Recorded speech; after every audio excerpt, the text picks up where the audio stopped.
Vão participar dessas entrevistas os seguintes jornalistas da Globo News: Gerson Camarote e Roberto Dávila, Valdo Cruz e Mário Sérgio Conte, Andréa Sadi e Merval Pereira, Cristiana Lobo e Fernando Gabeira.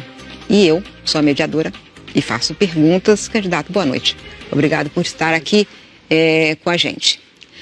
A primeira pergunta que eu queria lhe fazer é o seguinte: o senhor se coloca sempre como um novo, quer se colocar, quer ser entendido como um novo na política, né? Uma pessoa que chega, como se diz em inglês, outsider, né?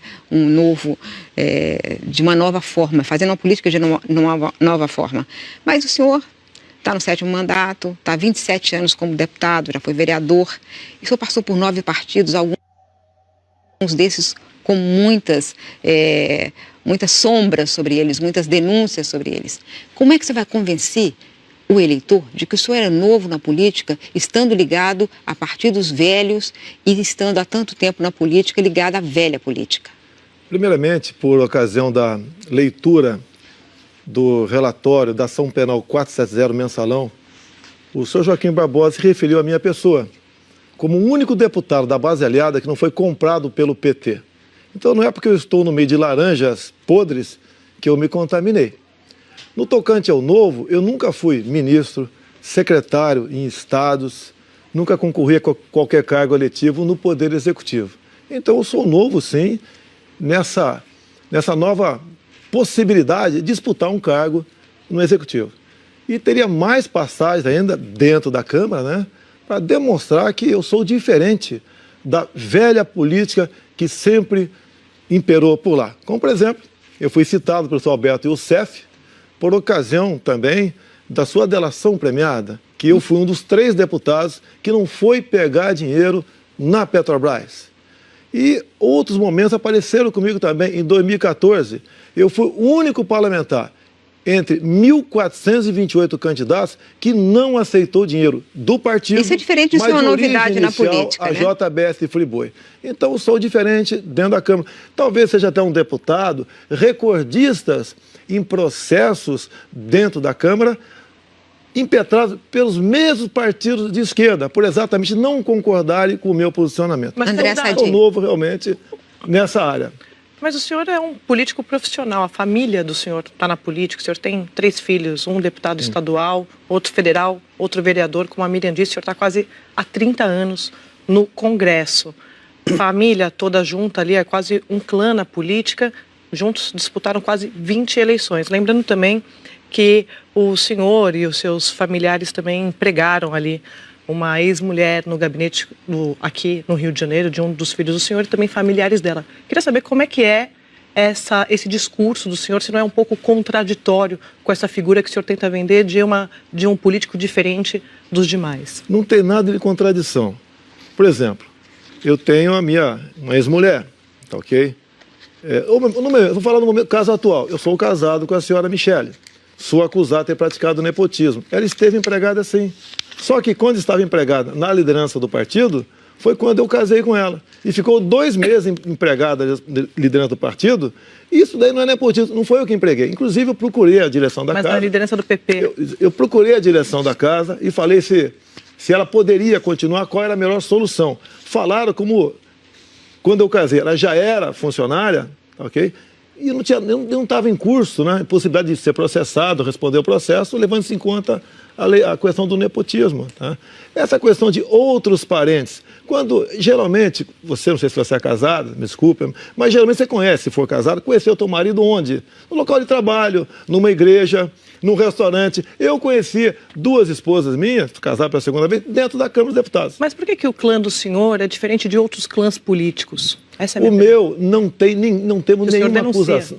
O meu clã, a minha família, não temos acusação de termos usado do poder público para enriquecer. Inclusive, quando me acusam de patrimônios que eu tenho, O senhor Rodrigo Janot deu um parecer em 2015 sobre a questão dos meus imóveis. Quando se fala, por exemplo, que eu tenho um funcionário fantasma, quando a Folha de São Paulo fez uma matéria muito grande e publicou no dia 10 de janeiro desse ano, eu vou na Câmara dos Deputados e no boletim administrativo, essa funcionária que mora em Angra dos Reis, no distrito de Vila História de Mambucaba, estava de férias. Tá certo? Eu não tenho nada de anormal, eu sou uma pessoa normal nessa situação. Candidato? Então, essa que é a questão, é normal, é exatamente como os políticos. Não é como os demais. Eu sou normal, olha só, eu acho que não é ser normal fazer o que os outros fazem. Então, eu nunca tinha envolvido em lugar nenhum. Te contei a passada do Joaquim Barbosa, Alberto Youssef, JBS Friboi. Isso daí não é virtude. Isso é obrigação. Eu nunca me envolvi.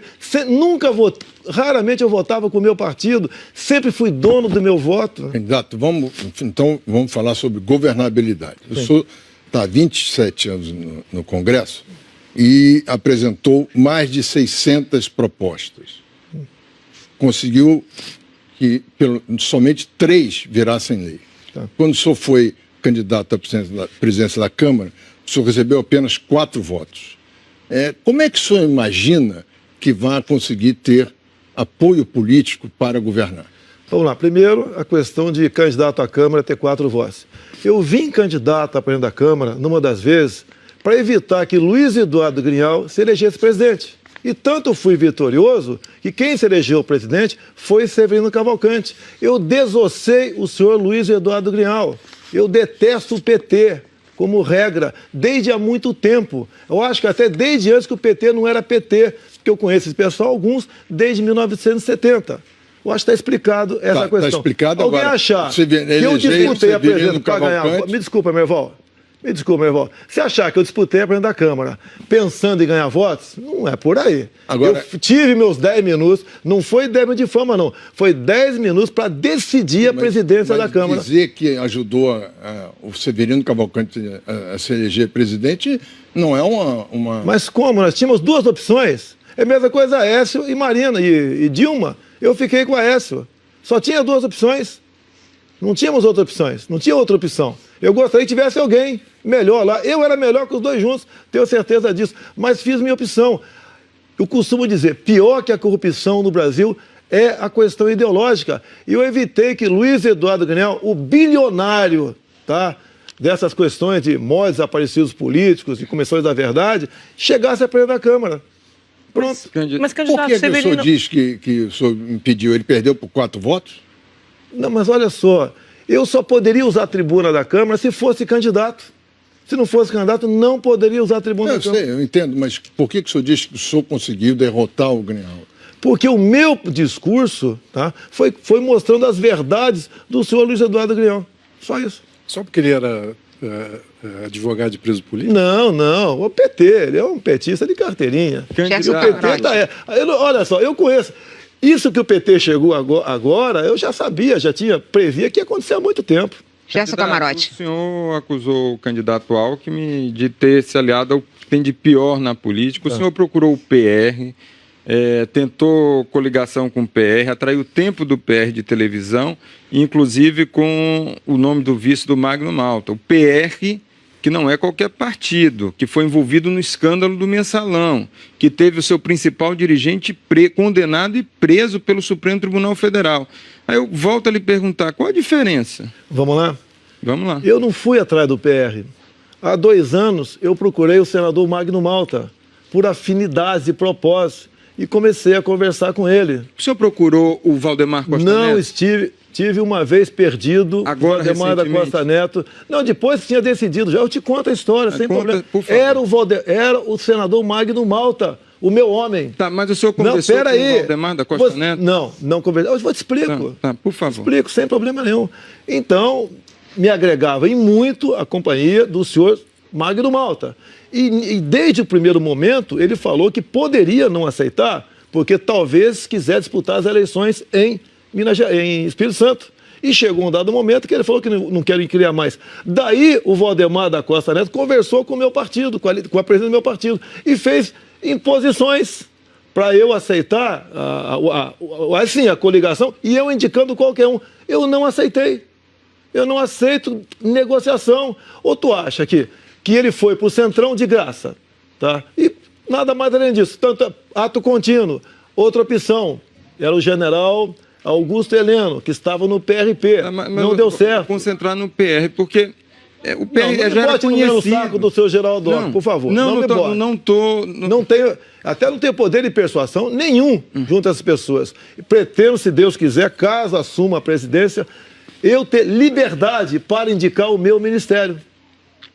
Não vou depender de ninguém. Se o PR estivesse no seu governo, se o PS estivesse com o PR, tivesse feito essa coligação, o senhor ficaria confortável com esse partido que foi o seu principal dirigente condenado pelo Mensalão? Olha só, eu estive no PP, o partido tem 30 nomes no Supremo Tribunal Federal. O Joaquim Barbosa foi que eu não me meti. O senhor foi presidido por Pedro Correia, que foi preso. Você quer que eu faça o quê? Não, mas o senhor já sabia. Mas se eu tivesse... Qual partido de Santos tem lá dentro? Ué, mas o senhor não saiu agora para eu respondo por mim.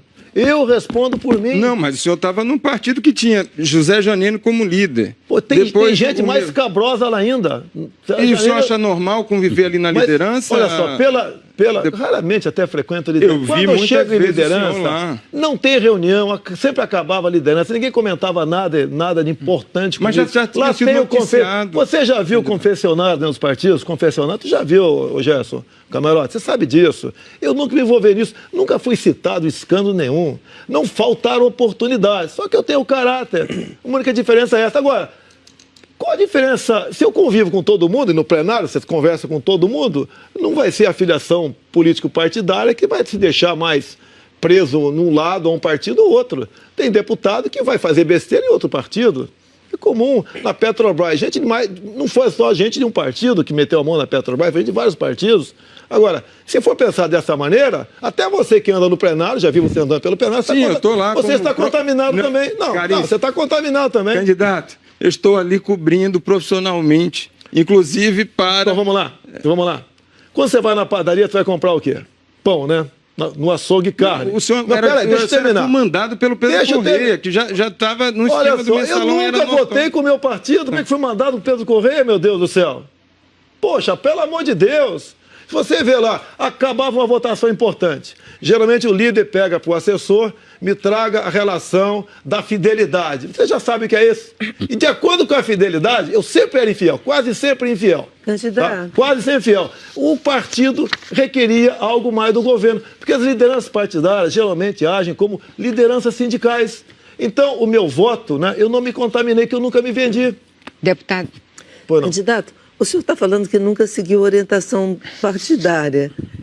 Se o senhor vencer as eleições, o senhor vai ter que conversar no varejo com cada parlamentar. Como é que o senhor pretende fazer a maioria? Eu não sigo orientações partidárias quando sinto o cheiro de maracutaia. Você está entendendo? Eu não sou oposição pela oposição. Quando eu sinto que tem algo errado, quando tem aquelas reuniões escondidas, às vezes no banheiro, às vezes numa liderança partidária, que a gente sabe que acontece coisa esquisita lá, eu não voto. Eu tenho desconfiança e não voto. É isso. Porque, lamentavelmente, se vende até medida provisória dentro da Câmara. Agora, um presidente que tenha moral, que seja preocupado com o futuro do Brasil, que apresente propostas, que entendam, que atendam aos anseios do povo, por que ninguém vai votar conosco? Agora, também tenho conversado, já conversei com mais de 100 parlamentares na Câmara.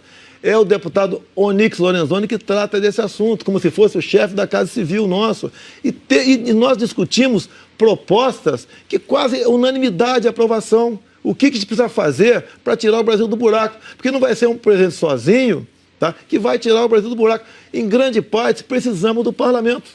Agora, eu sou diferente. Você pode dizer uma coisa, eu já tenho escolhido alguns ministros. Duvido. Fala dois. Não, Paulo Guedes, ok? Augusto Heleno, tá certo? General Augusto Heleno, tá certo? Eu estou agora quase em conversação com um também da área de saúde, de educação. Tá? Agora, esses caras vai acontecer o quê? Se, por exemplo, o senhor Geraldo Alckmin for eleito, por exemplo, o que ele vai fazer? Ele vai lá pro Jaburu, lá pro Palácio, lá vai juntar as lideranças, tá certo? E vai decidir, vai partilhar ali o governo. Diretores de banco, são estatais, tá? São ministérios. Se bem que nem vai fazer muito isso, que já fez. O próprio Paulinho da Força já espetou 3 bilhões de reais no futuro governo, a volta do imposto sindical com outro nome. Ou acha que o Paulinho da Força se bandeou para o lado do PSDB de graça, a troco de nada. Não seria natural esses partidos me procurarem, que eu estava na frente em pesquisas? Por que não procuraram? Porque o que eles querem, eu não vou dar para eles. Alguns falam, você não vai governar, tá? O Brasil vai parar. A situação que se encontra o Brasil é melhor parado do que afundando. Eu sou diferente. Posso até não ser o melhor, tudo bem, paciência, tá? Mas eu sou diferente. Todos os candidatos que passaram por aqui disseram que iam ter liberdade para indicar. Mas peraí, candidato. Você olha na cara do candidato, você vê se você está mentindo ou não. Você tem, ainda mais mulher, que tem um sexto sentido. Você sabe se o cara está mentindo ou não. Você sabe que tem as negociações. Governabilidade não é repartir o que está aí, não.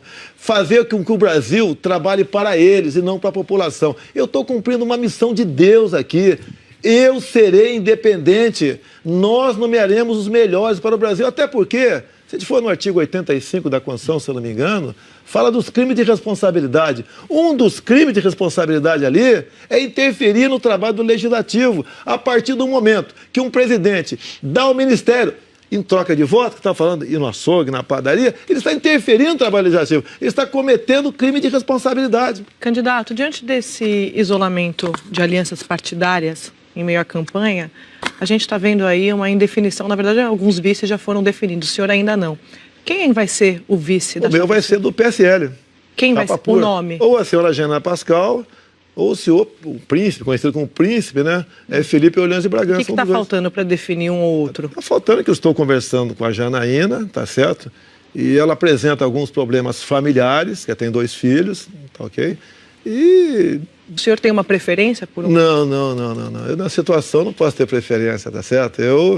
É lógico, sempre a gente pensa num plano B. Não, no momento, o plano B é o príncipe, tá ok? E diante daquele...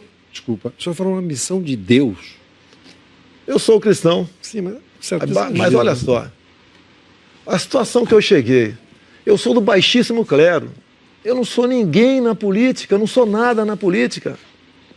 Para eu ter um apoio popular que está aí no momento, não é inimaginável o que está acontecendo. Como eu consegui isso?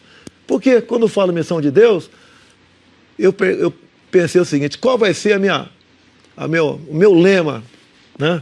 Qual vai ser a minha bandeira? Eu fui lá em João 8,32, e conhecereis a verdade vos libertará. E a verdade para o político não existe. Candidato. Tá certo? Então, em cima disso, quando eu fui para Roraima, por exemplo, fui 2 vezes, porque eu desconheço o candidato a presidente ter passado por Roraima. Lá não tem densidade eleitoral, mas eu fui lá um pedaço do nosso Brasil, talvez o pedaço de terra mais rico do Brasil, e apontei soluções para eles sem dinheiro do governo. Candidato, lá na convenção, a Janaína, retomando a questão da vice, ela fez um discurso ali, causou algum tipo de irritação aos aliados do senhor, propondo uma autocrítica do partido ali, como uma espécie de pensamento único do campo do senhor. O senhor se sentiu constrangido com isso? Ela falou que nós não poderíamos ser o PT ao contrário, né? Nós somos o contrário do PT. Mas o senhor ficou constrangido? Não, é liberdade de expressão. Todo mundo tem liberdade de falar o que achar que... O senhor concorda com ela? Eu não concordo que nós somos o contrário do PT. Tá certo? Nós somos o contrário do PT, não o PT é o contrário. Eu não posso concordar com isso, mas é um direito dela falar. Ela agrega muita coisa, é uma pessoa de valor. É uma mulher que sofreu muito por questão do impeachment. Imagine o que ela não apanhou, ameaça de morte que ela sofreu, amigos que ela perdeu. Ela está dentro da USP, de esquerda. Mas o senhor acha que o partido tem que fazer uma espécie de autocrítica? O senhor acha que ela agregou esse tipo de debate? O meu partido apareceu agora. Não existia, o PSL estava perdido. O PSL ia deixar de existir. E a dificuldade para trazer gente para nós, sabe por quê? Não temos esse fundão partidário. E foi feito um verdadeiro balcão dentro da Câmara, ofereceram 2, 3 milhões de reais do fundão para trazer deputado por ocasião da janela. Sobraram 8 heróis do meu partido. Eu vejo, por exemplo, o Major Olímpio em São Paulo, deputado federal, que é pré-candidato ao Senado. Ele largou o partido dele e teria 2 milhões de reais para fazer campanha e tempo de televisão. E veio para cá por um ideal. Candidato, então tem que valorizar essas pessoas. Candidato, sobre essa questão, né? Acabar fazendo uma chapa puro sangue aí, só com gente do próprio PSL.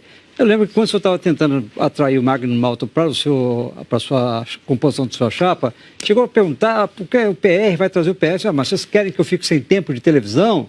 Porque eu preciso de tempo de televisão. o senhor acabou ficando sem tempo de televisão. E aí, acabou... Não, pode ter sido até uma equívoca, contradição minha falar isso aí, tudo bem. Mas é até a história do cunhado, né? Você casou com a Maria, veio o João de cunhado pro teu lado, né? Ali o cunhado saiu do partido. Eu tenho que ter alguém que estivesse filiado a um partido político. E não escolhi o Magno Malta por ser um partido médio grande, o PR. É porque era o Magno Malta, ele agrega. Mas você falou em algum momento, falou sobre tempo de televisão. Acho que eu me equivoquei, falei sobre tempo de televisão. Oi? Né? O senhor falou sobre o tempo de televisão, queria trazer tempo de televisão. Lógico que é importante tempo de televisão, tá certo? Mas eu não estava negociando com o PR, eu estava com o Magno Malta. O cunhado meu seria o Valdemar da Costa Neto. Não é o pragmatismo, candidato, da política? Olha, o ideal seria que você num primeiro turno não, né? Que você tivesse que concorrer à presidência, governador e prefeito, sozinho. Evitava isso, porque isso leva a corrupção, leva a acordos espúrios. Essa coisa do tempo de televisão, essa cobiça, não é a prática da velha política? É a prática da velha, mas eu não procurei o Magno Malta pelo tempo de televisão, eu procurei o Magno Malta pelo Magno Malta. O senhor falou do tempo de televisão. O Valdemar da Costa Neto ofereceu para o presidente do meu partido, tá? Eu botar o vice que quisesse, ele coligaria conosco, desde que, uma das coisas que ele botou na mesa, queremos coligação para deputado federal, Rio e São Paulo. Nós pretendemos fazer 9 deputados federais no Rio e São Paulo. O Valdemar, que não é bobo, ele pode ser tudo, mas não é bobo, sabe que nessa coligação só o meu filho Eduardo Bolsonaro estava garantido em São Paulo. Porque nós ficaremos sem televisão, por favor, sem televisão e sem fundo partidário. O nosso fundão partidário, esse, são 10 milhões de reais. 3 milhões para a campanha de presidente. Eu já falei que não quero os 3 milhões porque eu votei contra o fundão. E é um escárnio, 1 bilhão e 700 milhões de reais para esse fundão, para reeleger parlamentares que, lamentavelmente, né, em grande parte, não produziram algo de bom para o Brasil. Candidato. Como é que o senhor vai conversar com alguém que não é bobo? Tenho... Pô, peraí, cara. Você conseguindo a presidência da República, tá certo? O pessoal vai ter que olhar para mim. Não, mas antes. Não, mas peraí, mas se eu não chegar... Eu não tenho obsessão pelo poder, Camarote, por favor. Eu não tenho obsessão pelo poder. Não conversei com mais partido nenhum. O que é natural não é eu conversar. É eles virem conversar comigo. E ninguém veio. Okay? Candidato, o senhor tem fugido de todas as perguntas sobre economia com o argumento de que o Paulo Guedes, que vai ser seu ministro da Fazenda, sabe tudo, né? Mas acontece que Paulo Guedes não é candidato, é demissível, pode não estar com o senhor. Como é que o senhor vai convencer o eleitor de que o senhor está indo com o Paulo Guedes, se ele não é candidato, se ele não vai permanecer? Como é que... E além do mais, é o seguinte, o senhor como presidente, o senhor não precisa ser economista. Eu não sou economista como jornalista. O senhor não precisa ser médico. Mas o senhor precisa conhecer as decisões que vai tomar. Então eu quero saber o seguinte, que confiança o seu eleitor pode ter de que vai ter alguém que comanda a economia? Olha, por que você está dizendo que não vai ser o Paulo Guedes? Não. A senhora nunca conversou com ele. É mesmo que eu vou me casar. Vamos supor que a gente vai se casar agora, vamos supor, tá certo? E no altar, alguém pergunta para a senhora, se não der certo, se o Bolsonaro negar fogo, qual é teu plano B? Candidato, o que eu estou perguntando não é sobre casamento. Eu estou perguntando o seguinte, ele não é candidato, ele não tem, portanto, ele não vai ter mandato. E toda pessoa que não tem mandato pode ser demissível, né? Quem tem mandato também é demissível. Com cassação, em outras circunstâncias. Não, é demissível também. Mas eu estou falando que o ministro da Fazenda, é um ministro demissível. Portanto, essa forma de buscar um biombo para falar, olha, ele vai explicar tudo, o senhor é que precisa explicar as suas ideias de economia. Guedes não é um joguete na mão de ninguém. Não, eu conheço Paulo Guedes. Ele tem personalidade, eu sei ele disso. tem caráter, eu conheço ele há muito tempo. Ele tem responsabilidade, ele é um senhor que nunca, pelo que eu sei, nunca ocupou cargo político em governo nenhum, tá certo? E houve uma aproximação nossa, meio assim, por acaso. E eu estou muito feliz com ele. Agora, olha só, Amélia, se eu tenho do meu lado uma pessoa como o Paulo Guedes, como você disse que você reconhece ele, até fora do Brasil, por que eu vou falar de economia? Meu Deus do céu. Eu sou capitão de artilharia. Vamos lá, eu sou capitão de artilharia. Eu sei fazer integral, sei fazer derivada, sei calcular um tiro de barragem. Mas o senhor não é candidato a comandante do Exército, o senhor é candidato à presidência da República. Eu entendo de números. Eu sei o que o povo precisa. Tá? Senhor Paulo Guedes, o que o povo quer, almeja? É uma inflação baixa, é uma taxa de juros menor do que está aí.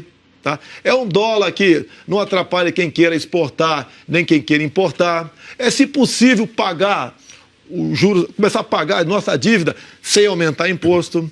É desburocratizar tudo no Brasil, é desregulamentar, é abrir o comércio, não seria muito a parte dele não, mas com o mundo todo, sem um viés ideológico. É ir para o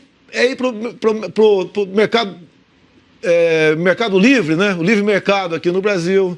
É o liberalismo. Dá para fazer tudo isso? Ele falou, dá. Mas se acontecer alguma coisa com o Paulo Guedes, se ele ficar doente, se ele... o problema eu falei, candidato, a questão não é essa, a questão é que... Ficar doente, poxa, pelo amor de Deus, mas ele tem, você acha que não tem gente do nível dele, quase o nível dele, que trabalha com ele do meu lado? Se morrer um presidente hoje, quem vai assumir? Hoje assumiu o Rodrigo Maia. Não, mas as ideias centrais de como se transformar... Esse é o problema. É que o senhor dizendo... então eu tenho que ser economista para ser presidente? Não precisa ser economista, mas precisa entender economia. Mas quem falou que eu não entendo de economia? Senhor. Eu falei que eu não entendo por questão de humildade. Perto do Paulo Guedes eu não entendo nada. É natural, meu Deus do céu. Eu dirijo o carro. Perto do Nelson Piquet, eu sou navalha. Eu Gabeira. não posso usar essa forma de se expressar... Poxa, está esclarecido agora. Valeu, obrigado. Então vamos perguntar sobre... Perto de você com uma caneta, eu sou quase analfabeto. Tá certo que isso é muito bem. Leio tuas colunas com um senso crítico. Na maioria delas eu concordo, tá certo? Parabéns. No mesmo tema... Agora estamos em casa, Gabeira. Verde para verde. No mesmo tema que foi colocado, há presidentes que dominam um pouco o tema de economia. Tá. Mas, de modo geral, a tática que eles usam é colocar uma equipe com algumas divergências para eles poderem assistir a discussão, aprender com ela e ter alternativas de decisão. Tendo uma pessoa só, não há um perigo de não se aprender e de ser, de uma certa maneira, manipulado? Olha só, Gabeira, o Brasil está numa situação tal que você tem que acreditar nas pessoas. Ok? O senhor Paulo Guedes, caso seja ministro, né, caso ele aceite o convite, ele não vai tomar decisões sem conversar comigo. Não, eu sei. Certo? É que a conversa... Agora, tem mais gente com ele, tem mais gente que discute economia conosco também. É gente que está pronto a assumir no impedimento. Não é eu demitir o Paulo Guedes. Se ele vai cumprir a missão, ele falou que cumpre a missão e eu acredito nele. Por que eu iria demiti-lo? Lançar o Brasil numa aventura? Não é essa a hipótese que eu coloquei. A hipótese de uma equipe econômica mais rica em discussão, mais rica em levantamento de problemas, para que o presidente tenha uma visão maior ao escolher os problemas. Ele já falou e gostaria de manter o presidente do Banco Central. Eu falei, Paulo, quem vai definir tudo isso é você. Eu quero o resultado, eu quero o povo sorrindo, um crédito barato, diminuindo a dívida interna, dólar, inflação. Eu quero isso, você está fazendo isso, qual o problema? Por que eu não estaria de acordo com a política dele? E assim as demais áreas, saúde, educação, defesa. E são as pessoas... Duvido, Gabriel, você ficou 3 mandatos lá em Brasília, você sabe como é que funciona, 4, né? Como é que funciona aquela questão lá nesse troca-troca de cargos, né? De toma lá da cá. O Brasil não aguenta mais isso. Isso leva à ineficiência do Estado e à corrupção. É o que está aí. Graças a Deus está havendo a Lava Jato. Que se não estivesse havendo a Lava Jato, eu acho que o Brasil estaria em uma situação pior do que se encontra no momento. Por isso devemos fortalecer a Operação Lava Jato. Como, entre outras maneiras? Colaborando com a Polícia Federal, dando mais meios para a Polícia Federal poder investigar. É isso que a gente precisa. Não fazer como um candidato aí falou agora há pouco e nós vamos pegar o pessoal do MP, do Judiciário e botar cada um no seu quadradinho. Não é isso, pô. Candidato, durante se o senhor for eleito, né, está começando a governar, se de repente a inflação começar a subir, aí a gente hoje sabe que os juros estão na faixa de 6,5%. Aí, de repente, o Banco Central entende que é preciso subir os juros assim de forma violenta. Tipo 14%, como foi no governo Dilma, ou até num caso mais extremo, na época do governo Fernando Henrique, chegou ao juros de 45%. Como é que o senhor enfrentaria essa situação? Bem, vamos lá. Nós temos uma dívida interna, me ajude se estiver errado, por favor, próxima a 4 trilhões de reais. Certo? Por aí. Por aí, mais ou menos. Contar os compromissados, um pouco mais. Um pouco mais, tudo bem. Ela subiu assustadoramente da metade do governo Fernando Henrique Cardoso, onde chegou a 50 e poucos % a taxa de juros para combater a inflação. Esse remédio aqui, esse remédio usado lá atrás, em doses cavalares, está havendo um efeito colateral enorme aqui. Agora, as questões inopinadas, que fogem da normalidade, você tem que buscar uma solução. Se a solução for essa, que se faça. Agora, imagina essa taxa de juros em cima, senhora Mira, com 4 trilhões de dívida. Para onde vai a nossa dívida interna? Pô? Vai explodir. Pô.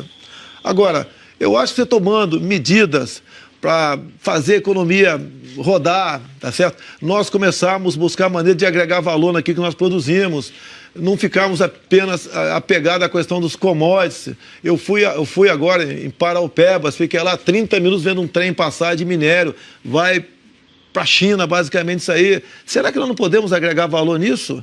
O que falta para nós investir em ciência e tecnologia?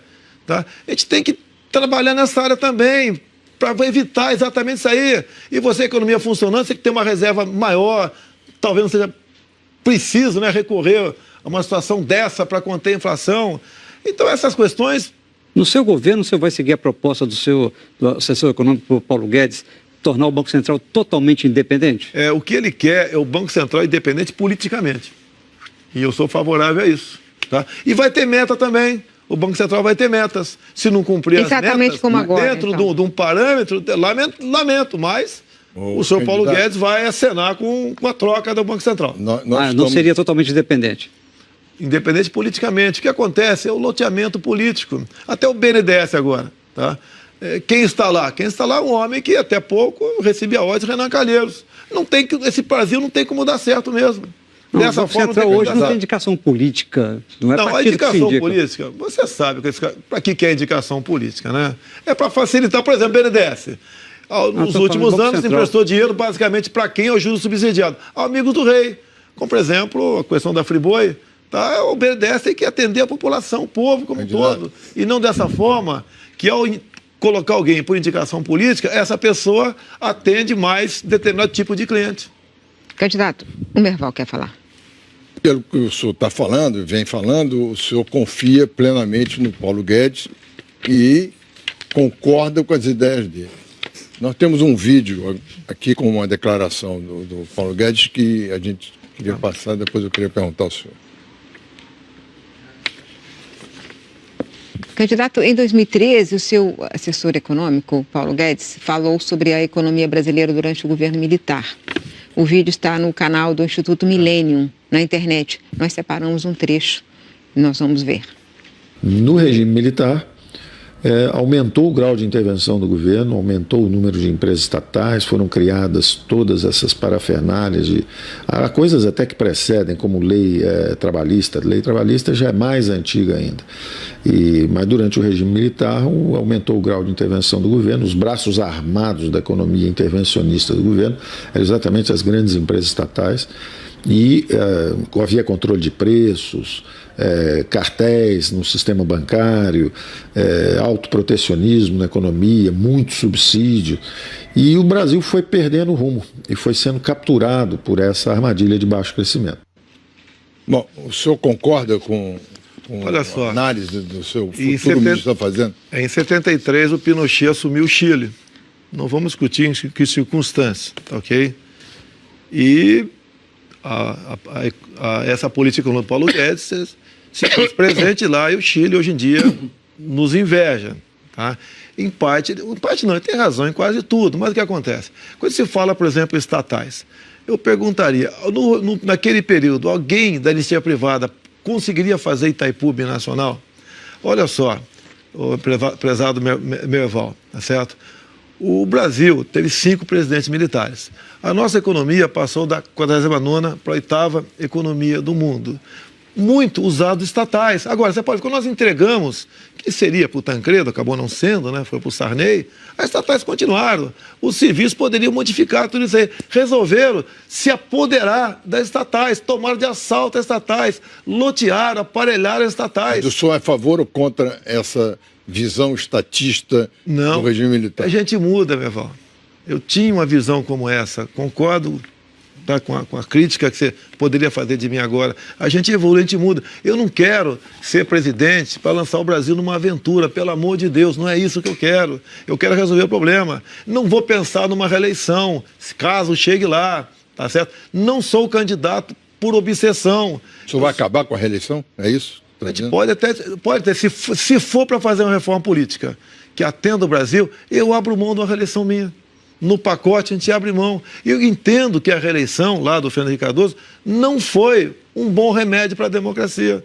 Os governos geralmente se endividam, tá, para conseguir a reeleição e depois obras inacabadas, dívidas impagáveis, né, promessas que não vão ser cumpridas. Corrompeu-se a democracia com isso aí. Candidato, ainda sobre o vídeo do Paulo Guedes, essa declaração dele, tem um lado forte que ele ataca o protecionismo. Nós estamos aqui à beira de uma guerra comercial, Trump, China, que vai afetar o Brasil pesadamente.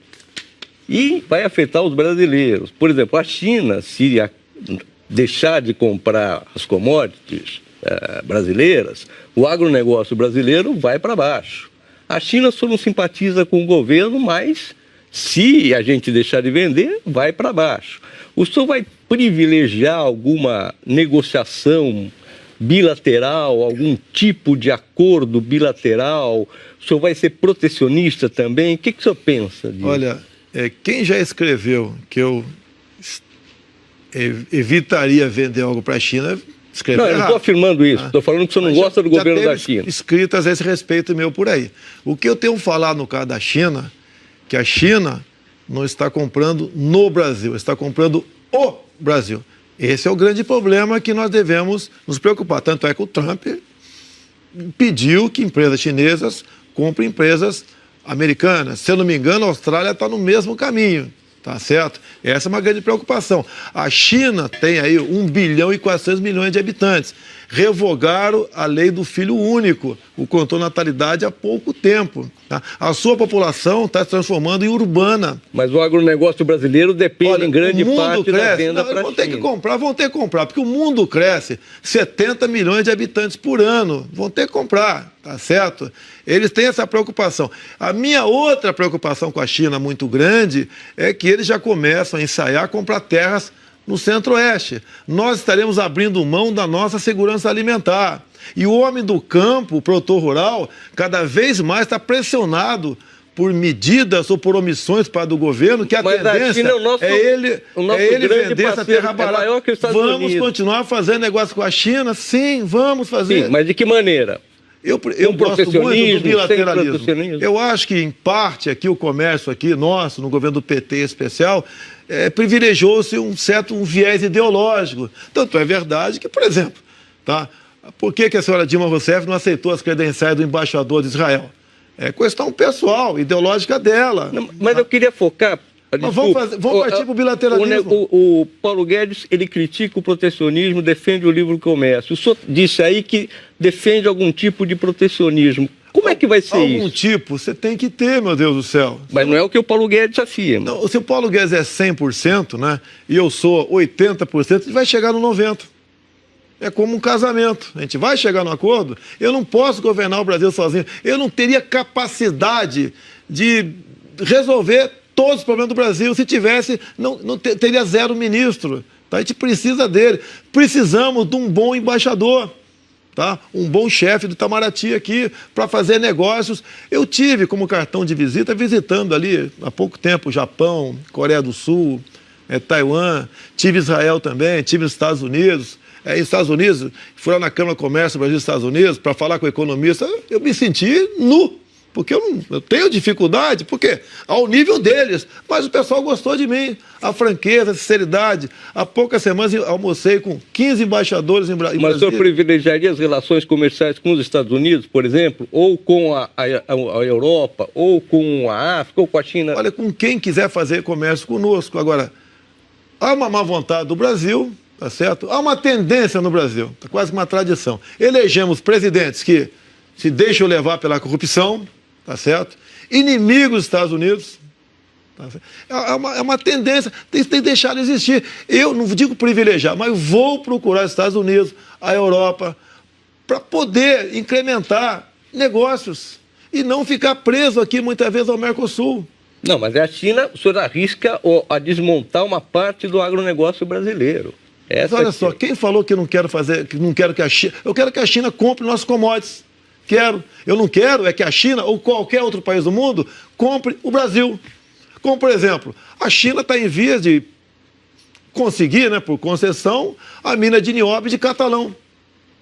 Uma coisa que só nós temos, nós devemos investir em tecnologia, em pesquisa, no que se tem de útil com esse mineral, em vez de entregar uma mina para eles. Mas a de Catalão não é da Anglo-América? Não é de uma empresa... Dá para passar para a mão dos chineses, tá certo? Mas, enfim, já era de uma empresa estrangeira. Exemplo, já era de uma empresa estrangeira. Mira, eu estive em Cajati, entre Rio e São Paulo.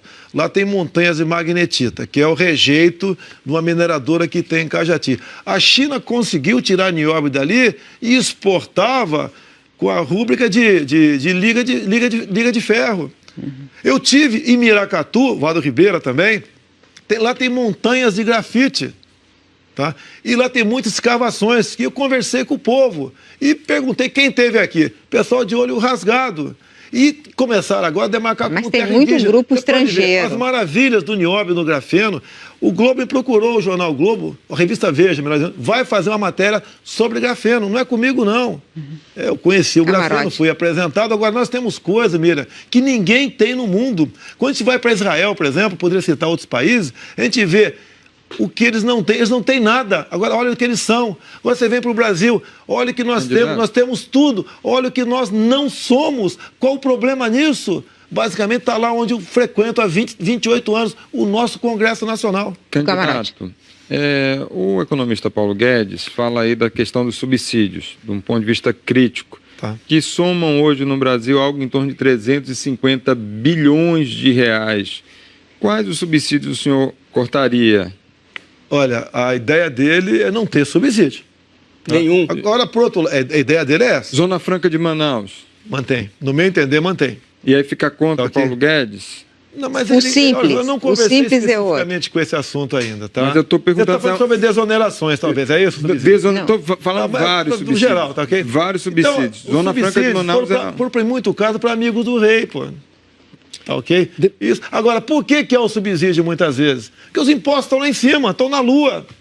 Isenção fiscal das indústrias. Se você não ceder em alguma coisa, aquela coisa quebra. Isso pode acontecer. Ele fala do cartel financeiro, né? Naquela época ainda existiam 14, 15 bancos. Hoje o cartel é muito maior. Quer dizer, 3 ou 4 bancos dominam o Brasil. Mas nos Estados Unidos tem 15 mil bancos. Como é que o senhor faria essa área mais competitiva? Facilitar, talvez, a abertura de mais bancos aqui. Mas talvez, é isso aí. Mas você sabe que isso faz o cartel, é difícil fugir disso aí. Mas como faria isso? Nós... poxa, agora com todo respeito, né? Se você fala em abrir mais bancos, poxa... Sim, mas facilitar isso daí. Agora, hoje em dia, a população nossa, até 80% aí inadimplente, o Brasil está praticamente quebrado, meu Deus do céu. Aumentar o crédito, fazer mais banco. Agora, esse aumentar crédito, qual a segurança que o banqueiro tem? Ele tem que ter segurança. E a população está endividada. Hoje em dia, me desculpa, né? Quem quer fazer um negócio no Brasil, vai investir. Para produzir o quê? Para vender para quem se o povo está sem poder aquisitivo? A gente está numa situação falimentar. Estamos praticamente quebrados, na lona. E agora, quase que um milagre tem que ser feito para mudar o Brasil. A questão dos juros, o senhor tem conversado com ele? Ninguém quer, como ele diz, no canetaço resolver. Mas o juros nosso ainda está alto. Em especial para o povo aí. Agora, quem define? São os cartéis de banco. Como dar mais competitividade, candidato? Como dar mais... Mas aí, olha só, você está perguntando para o capitão do Exército como quebrar, tá certo? Um candidato a presidente da República. Não, o capitão do Exército, candidato, faltou, deixa eu molhar o bico, né? Candidato a presidente da República. Isso. Tá ok? Agora, as grandes decisões, eu não posso tomar sem ouvir ninguém. Eu seria um ditador. Não é essa a ideia. Não tem um plano, um estudo. Nós não podemos quebrar. Se você, de acordo com como tratar o mercado financeiro, você pode implodir tudo aqui. Você não quer isso. Ó, tem uma economista aqui, a senhora poderia jornalista de economia. Poderia nos ajudar como quebrar isso? É o senhor que é candidato. Não, é o senhor que precisa só. saber como fazer. Como que você está pensando? A gente só está querendo saber o que você está pensando de economia. Porque está muito nebuloso. Principalmente porque o senhor usou sempre esse argumento. É o Posto Ipiranga. Então a gente precisa entender melhor quem é a pessoa. O Posto Ipiranga é o Paulo Guedes. Não, a gente quer saber... O Posto Ipiranga da Defesa é o general Heleno. Mas a gente quer saber o que o senhor pensa, porque é o senhor que é candidato. Não, mas eu penso, tá, que nós devemos resolver isso e quem vai dar receita não vai ser... E não vai ser o Paulo Guedes, vai ser toda a equipe. Agora, uma coisa importante que ficou desse vídeo do Paulo Guedes, acho que ficou bem claro, a crítica que ele faz à política econômica do governo militar. E o final do governo militar foi um desastre do ponto de vista da economia, né? O senhor sempre cita Itaipu, mas é preciso lembrar o seguinte, deixou uma hiperinflação, uma superinflação indexada que a democracia levou 10 anos para vencer, deixou uma dívida externa enorme que foi renegociada por Pedro Malan, deixou o país quebrado, deixou uma desordem nas contas públicas. O senhor consegue admitir isso? Em parte admito, sim. Delfim Neto tinha a ambição de ser presidente da República e não conduziu a política econômica a contento. Conduziu para ajudá-lo, né? Talvez... Não foi só Delfim Neto, né? Foram... Delfim Neto queria ser candidato a presidente e havia essa intenção por parte dele, tá certo? E chegou a esse ponto, tá? Enfrentamos 2 crises do petróleo, tá? Essas coisas acontecem, lamentavelmente, tá ok? E o governo militar realmente saiu... Então ele errou na economia. Não, na reta final não foi bem. Agora, olha a infraestrutura deixada pelos militares. Tá certo, sadio. Sem essa infraestrutura, nós não seríamos nada aqui no Brasil. Então tem essa herança dos militares que nós sentimos ela até hoje. Mira, com todo respeito, me apresente algumas grandes obras do Sarney para cá. Não tivemos nada, só corrupção. Fizemos o plano real para enfrentar a inflação deixada pelo governo militar, por exemplo. Vamos conversar aqui, né? É que, inclusive, dado a metade do governo FHC, os juros na Lua, tivemos essa dívida monstruosa aqui também, que ninguém sabe como pagá-la. Candidato, o Paulo Guedes já falou em algumas entrevistas que pensa em reduzir os impostos, cerca de 50 para 8, no máximo 10, que vocês estão conversando sobre isso. Quais são esses impostos? Olha só, nós temos ali dezenas de impostos, tá? O deputado Luiz Carlos Raul está com um projeto nesse sentido. E eu acompanho a meia distância ao longo dos anos em Brasília, tá? Quando você quer reduzir, diminuir, fundir impostos, não sei o que lá, você tem problema na Câmara, no Senado. Tem parlamentares que são ligados ao governo federal, outros são ligados aos governadores, outros aos municípios. E quando tá, um ente vê que vai perder, vai tudo por água abaixo. O que eu falei para eles? O ideal seria um imposto único, até o ideal, né, o sonho, né? É uma utopia, tudo bem. Mas nós devemos começar a reduzir paulatinamente os impostos. Qual imposto? Nenhum imposto já está na... Poxa, Mira. Mas ele disse que vocês estão avaliando. Poxa, por isso que a gente está perguntando. Eles estão conversando sobre isso. Não, é porque ele falou assim... O básico dos impostos... Não, ele falou... Ele falou que o senhor concordou em ter 15 por exemplo, procedimentos médicos, eu não vou ter como responder para você, Mira. Mas quando você conversa sobre isso, candidato... E quais impostos você já falou? Eu não sou médico. Mas os eleitores precisam saber das suas ideias. O senhor disse, o Paulo Guedes disse que... Desculpa, André, aí eu vou complementando você e depois deixo você com a palavra. É que ele falou assim, olha, eu pensei em 10 impostos, mas ele concordou com 15. E eu fico pensando nos outros. Quais seriam eliminados? Não, eu não vou particularizar aqui agora, que é uma discussão ainda bastante... Não é superficial, né? Mas não tem nada de concreto ainda. E isso daí, por ocasião do nosso plano de governo, vai ser apresentado. Quando? É o limite longo, se não me engano, é 15 de agosto, se não me engano. É porque ele disse que está em avaliação, candidato, por isso que a gente está perguntando. Oi? Ele disse que está em avaliação por vocês. Por isso Mas que é lógico que está em avaliação. Mas quais são? Eu estou correndo atrás do voto no Brasil, estou andando no Brasil. Quem está com a mão na massa, na escrivania, com a caneta e um óculos, não sou eu, essa equipe. Mas o que ele disse para o senhor? Candidato, o senhor não falar para os seus eleitores, a gente está dando uma oportunidade para o senhor falar. Eu estou entendendo a pegadinha de vocês. Não é pegadinha. Eu estou entendendo a pegadinha de vocês. Não, que é isso? Eu estou entendendo. Tem um eleitor lá. Não, de jeito nenhum, candidato. Candidato, vocês querem me rotular aqui uma coisa que eu não sou. Irresponsável e sem bom senso. Vocês querem me rotular. É o senhor que está falando isso. Poxa, você tem 60 impostos lá. Você quer que eu particularize cada imposto? Eu quero que o senhor explique alguma coisa de economia. Não, foi o Paulo Guedes que falou, candidato. É por isso. Eu não vou aceitar esse jogo de vocês. Tá? Até porque uma coisa que está em gestação, eu não quero lá na frente ter que explicar o que eu falei no Globo News e mudou isso, mudou aquilo.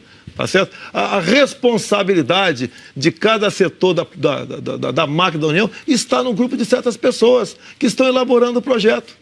Tá ok? Então, agora, se vocês não confiam, também não confiam no economista como Paulo Guedes, paciência.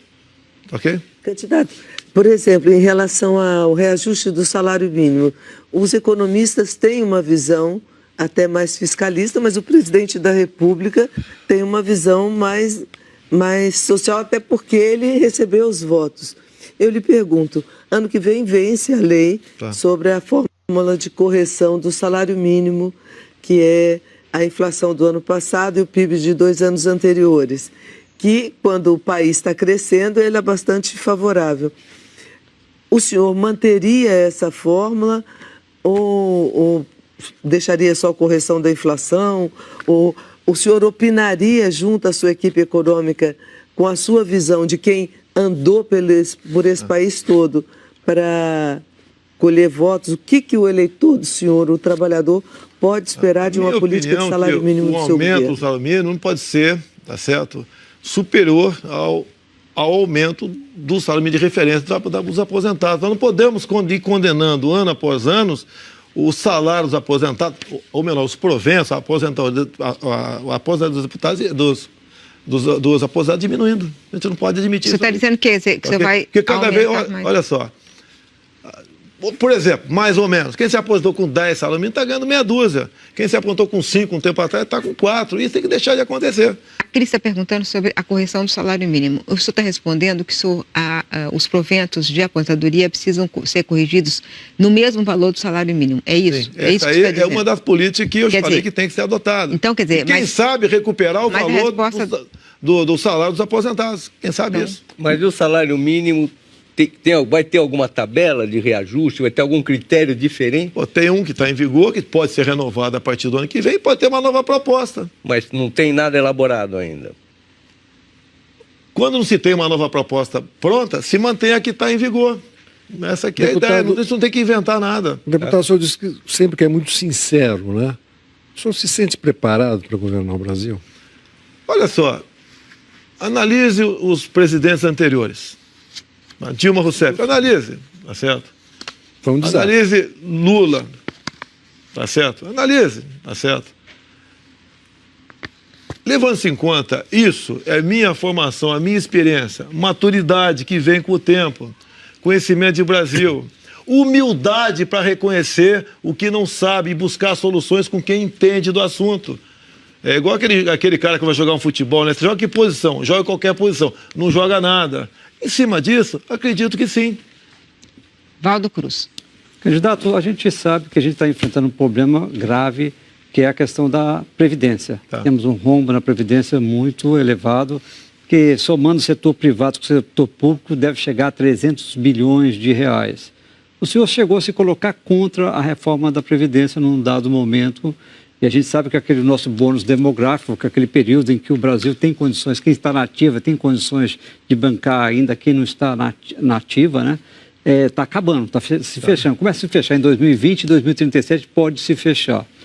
O seu assessor econômico, Paulo Guedes, defende uma reforma da Previdência. O senhor mudou de ideia? O senhor vai defender a reforma? Sou favorável. Quando essa proposta aí do senhor Michel Temer chegou, estava no Piauí. Tá? E lá, na proposta inicial, falava em 65 anos, tá ok? Inclusive o policial militar. Eu até me dirigi, um policial que estava comigo, e falei o seguinte, ó, daqui a pouco, né, que tiver na menina se aposentar, você não sabe se teu fuzil é uma arma ou é uma bengala. Estava no Piauí. Vi a expectativa de vida lá no Atlas do IBGE, 69 anos. Tá? E que eu falei, não passa, ainda mais no ano pré-eleitoral, não passa. E nem foi votada. Porque se fosse votada, a lei de não passar ia marcar os deputados favoráveis a ela e deixaria o pessoal do PT, PCdoB e PSOL bem à vontade. A bancada deles ia crescer assustadoramente. Até a questão de estratégia política. Eu lembro quando eu era garoto, minha mãe falava, remendo novo em calça velha, não dá certo. E agora? Não dá certo. Essa reforma agora, porque uma coisa, vamos atacar por partes, onde é que aparece a fábrica de Marajás? O pessoal chega com um salário no teto, né? Câmara Municipal do Rio de Janeiro, fui vereador. Está lá na lei orgânica, tá? Você, por exemplo, está ganhando 10 mil por mês. Você tem um cargo comissão de 10 mil. Daqui a 8 anos você passa para 20. Mais 8, outro cargo comissão, você passa para 30. Vamos acabar com as incorporações. E olha o que aconteceu com o senhor Eduardo Paes quando deixou a prefeitura aqui no Rio de Janeiro. Essa acumulação se estendeu ao executivo. Tá? Vamos primeiro, no primeiro momento. Estou dando uma proposta entre várias. Não, quero saber dos militares. Tá, então tudo bem. Então, acaba com as incorporações. Militares. Bem, nós temos lá no artigo 7º um montão de direitos, certo? Da Constituição. Deles, o direito do militar de fundo de garantia, hora extra... Eu só penso. Não, peraí. Hora extra, greve, dê todos os direitos dos militares que a gente bota dentro da Previdência. Dê todos os direitos. E o senhor está pensando olha só, nisso? O militar, segundo dados do então Estado-Maior das Forças Armadas, ao longo de 30 anos de serviço, o militar, na verdade, trabalha em torno de 45, dado aqueles tempos de serviço extra que não são computados para nada. Eu vou voltar para o... E olha só, os militares estão sempre prontos para cumprir qualquer missão, qualquer hora e qualquer local. Como estão no Rio de Janeiro no momento. É sempre os militares. Como os militares estão no momento, tá? Lá em Pacaraima, tratando da migração de venezuelanos. A questão é a seguinte, numa reforma da Previdência, uma das ideias é a isonomia. Isonomia entre todos. Tudo bem. Para poder continuar pagando, porque senão não tem. Então, o senhor pretende acabar com os privilégios de algumas corporações?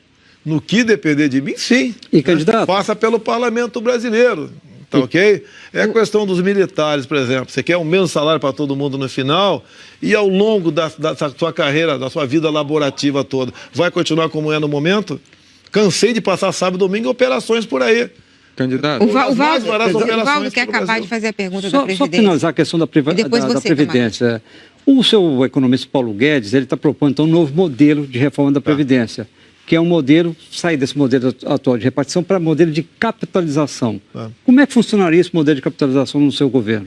Olha só, ele vai pegar a juventude, né, que for voluntária a entrar nesse modelo, ele vai colaborar, contribuir com esse novo modelo, tá certo? Ele vai ter uma poupança dele, é dele a poupança, tá certo? Até ele não resolve o déficit, essa previdência que está aí vai quebrar, Agora, a gente está propondo medidas, alguns querem, tem que ter um remédio cavalar para resolver o assunto. Nós temos um filtro chamado parlamento, tá? E nós temos que ter responsabilidade para buscar a maneira de resolver, nem que seja por partes, mas para atingir o mesmo objetivo. Você vê, hoje em dia o servidor público, o homem, se aposenta com 60 de idade, 35 de contribuição. Se o Temer agora conseguir botar 61 de idade e 36 de contribuição, quem assumir o ano que vem, passa para 62 e 37. E vai resolvendo isso. Afinal de contas, na proposta inicial do Temer, era para, se não me engano, 2030. Você pode até atingir o mesmo objetivo. E tem como fazer uma mensuração ao longo do processo no que está dando certo e o que está dando errado.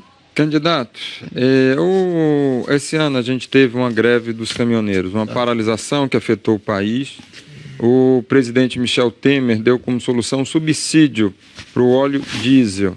Esse subsídio acaba no dia 1º de janeiro de 2019. Aí eu lhe pergunto, qual vai ser a solução em relação à questão do diesel a partir do 1º de janeiro de 2019? Como é que ele vai ser corrigido? Vamos lá, eu vim acompanhando o caso dos caminhoneiros há 2 anos. Tá? Estive em Gramado, Rio Grande do Sul, aqui no Rio de Janeiro, em Brasília. Tá? E tem uma série de medidas que eles gostariam que fossem adotadas. O governo, sem inteligência, né, ignorava isso daí. Uma das medidas, um caminhão vazio com o eixo levantado, tem estado que ele paga pedágio a si mesmo. Eu sei que no contrato, né, diz que tem que pagar, mas eu acho que um contrato desse tem algo de irregular ali. Tem que conversar, né, com as empresas para resolver esse assunto. Mas a questão do óleo diesel. Vamos lá. Outros problemas os caminhoneiros também tinham, tá certo? A questão da multagem eletrônica. Tá? É uma festa. Você anda aqui na hora do Rio de Janeiro, a 70 por hora, sem passarela, e você vai na Rio Santos, por exemplo, tem uns 50 lombadas eletrônicas de 40 por hora até Santos. Essa multagem, eles botam no preço do frete, no final. É mais um encargo. Parece que dificilmente vai fazer uma viagem daqui para Recife e voltar sem pegar uma multa. Ele está perguntando do subsídio. Nós somos contra o subsídio. Você pode ver, olha, Miriam... Então é isso, no dia 1º de janeiro, isso que ele está perguntando. Responde a pergunta dele. O preço do combustível é caro, dado aos impostos. E tem imposto estadual. Como é que a gente vai mudar o imposto estadual? Se o governador vai alegar que não tem como reduzir. Tá certo? Esses problemas... Então, o senhor retira os números, inclusive, números... Eu, por exemplo, não tenho números concretos na minha frente. Até a questão da Previdência, tem números que bate diferente dos mais variados órgãos. É sindicato, é governo federal, é político que vem aqui falar o número. O candidato, que fala é só para eu entender, o senhor vai retirar o subsídio do óleo diesel?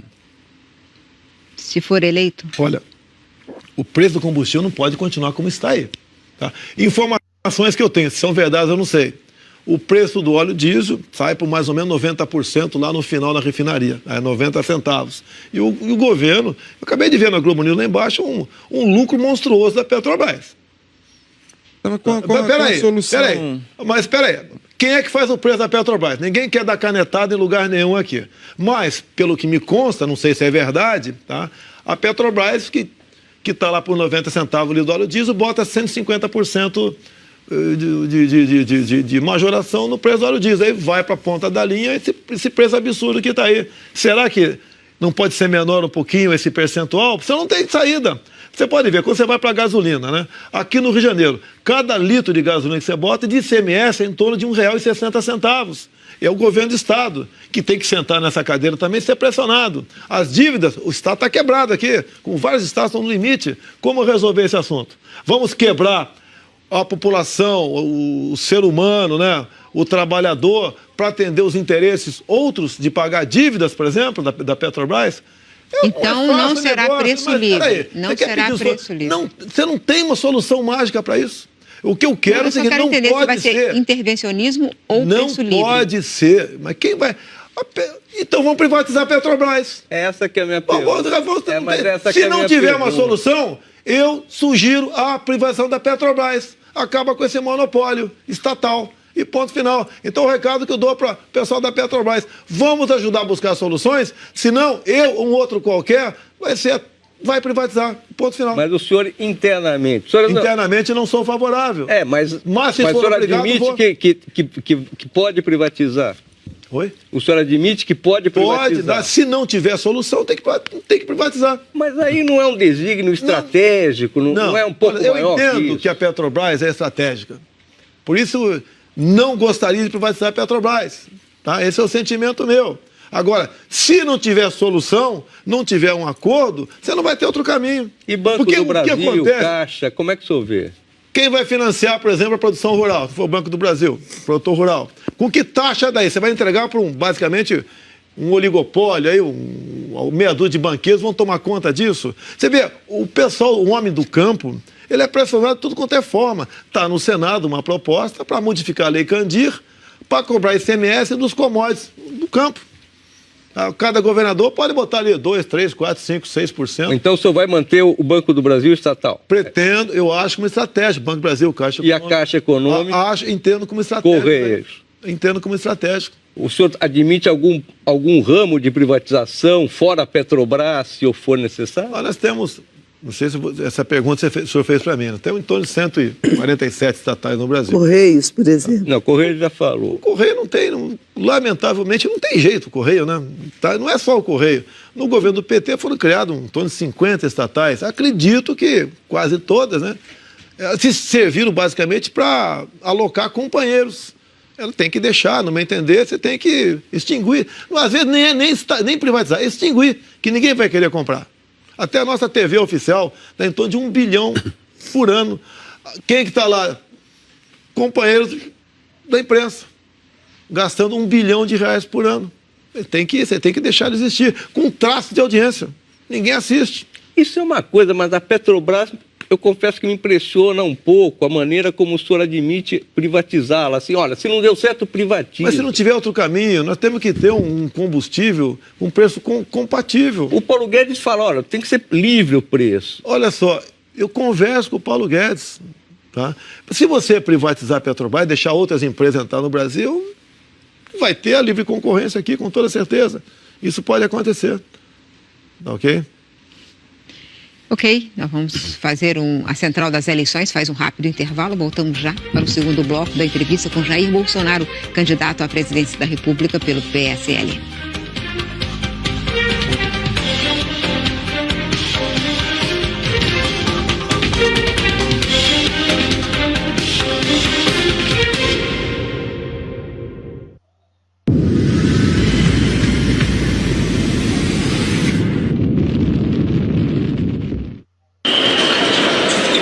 Mobilidade é um direito constitucional dos brasileiros e a gente precisa reivindicar esse direito cada vez mais. A porta mal abriu e não tem como quase ninguém entrar aqui dentro. Se o governo pensasse nos trabalhadores, mas não pensam. Viagem agradável, não é por baixo da terra, então tem algum visual e internet. Enquanto a gente está aqui, quase chegando, olha os carros aqui do lado. Se nessa época do ano... Nossa, agora dessa vez foi muito... O que aconteceu com a mobilidade urbana do Brasil nos últimos anos? E para onde todo esse investimento vai nos levar? Apoio CCR, infraestrutura que coloca o Brasil em movimento.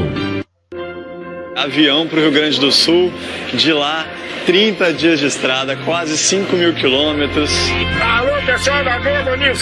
Na hora de fazer o contrato do aluguel do carro, a retirada está aqui em Porto Alegre, a devolução lá em Natal, Rio Grande do Norte.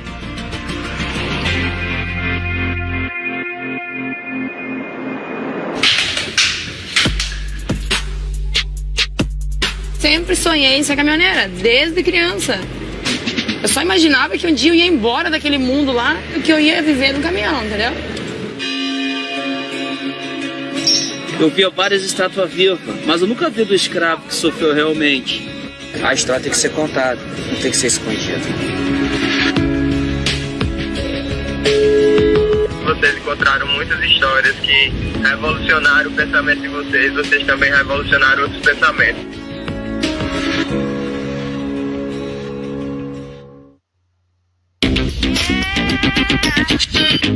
Se por um lado eu preciso ser prático, por outro eu fico só viajando. Por um lado, tô sempre conhecendo gente nova. Por outro, não largo as mesmas de sempre. Por isso, o meu notebook é o Samsung Style. Por um lado, ele é super leve e por outro, me carrega de inspiração. Com processador Intel Core 7.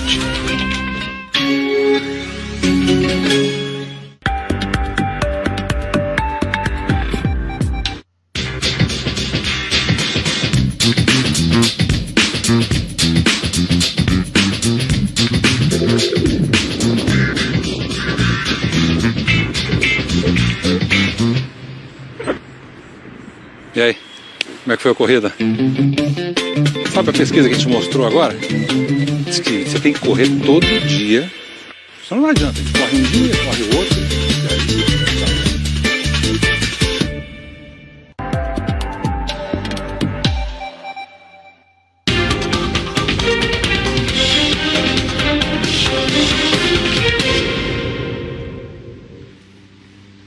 A Central das Eleições está de volta. Candidato, em abril do ano passado, o senhor fez uma palestra no Clube Hebraico e no Rio de Janeiro e fez uma declaração que provocou polêmica. Nós vamos ver.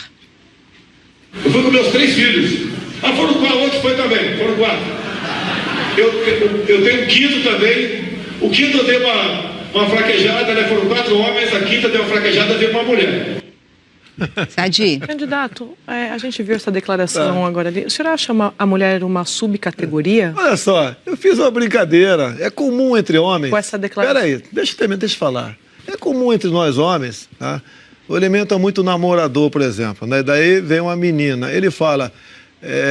eu vou ser fornecedor, não vai ser mais consumidor. É brincadeira. Você viu meu semblante brincando ali? Mas essa declaração machista foi uma brincadeira. Eu respeito as mulheres. Essa minha filha arrebentou com o meu coração. Deixa eu falar uma coisa para o senhor. Essa declaração não é a única declaração machista do senhor. A gente tem acompanhado outras.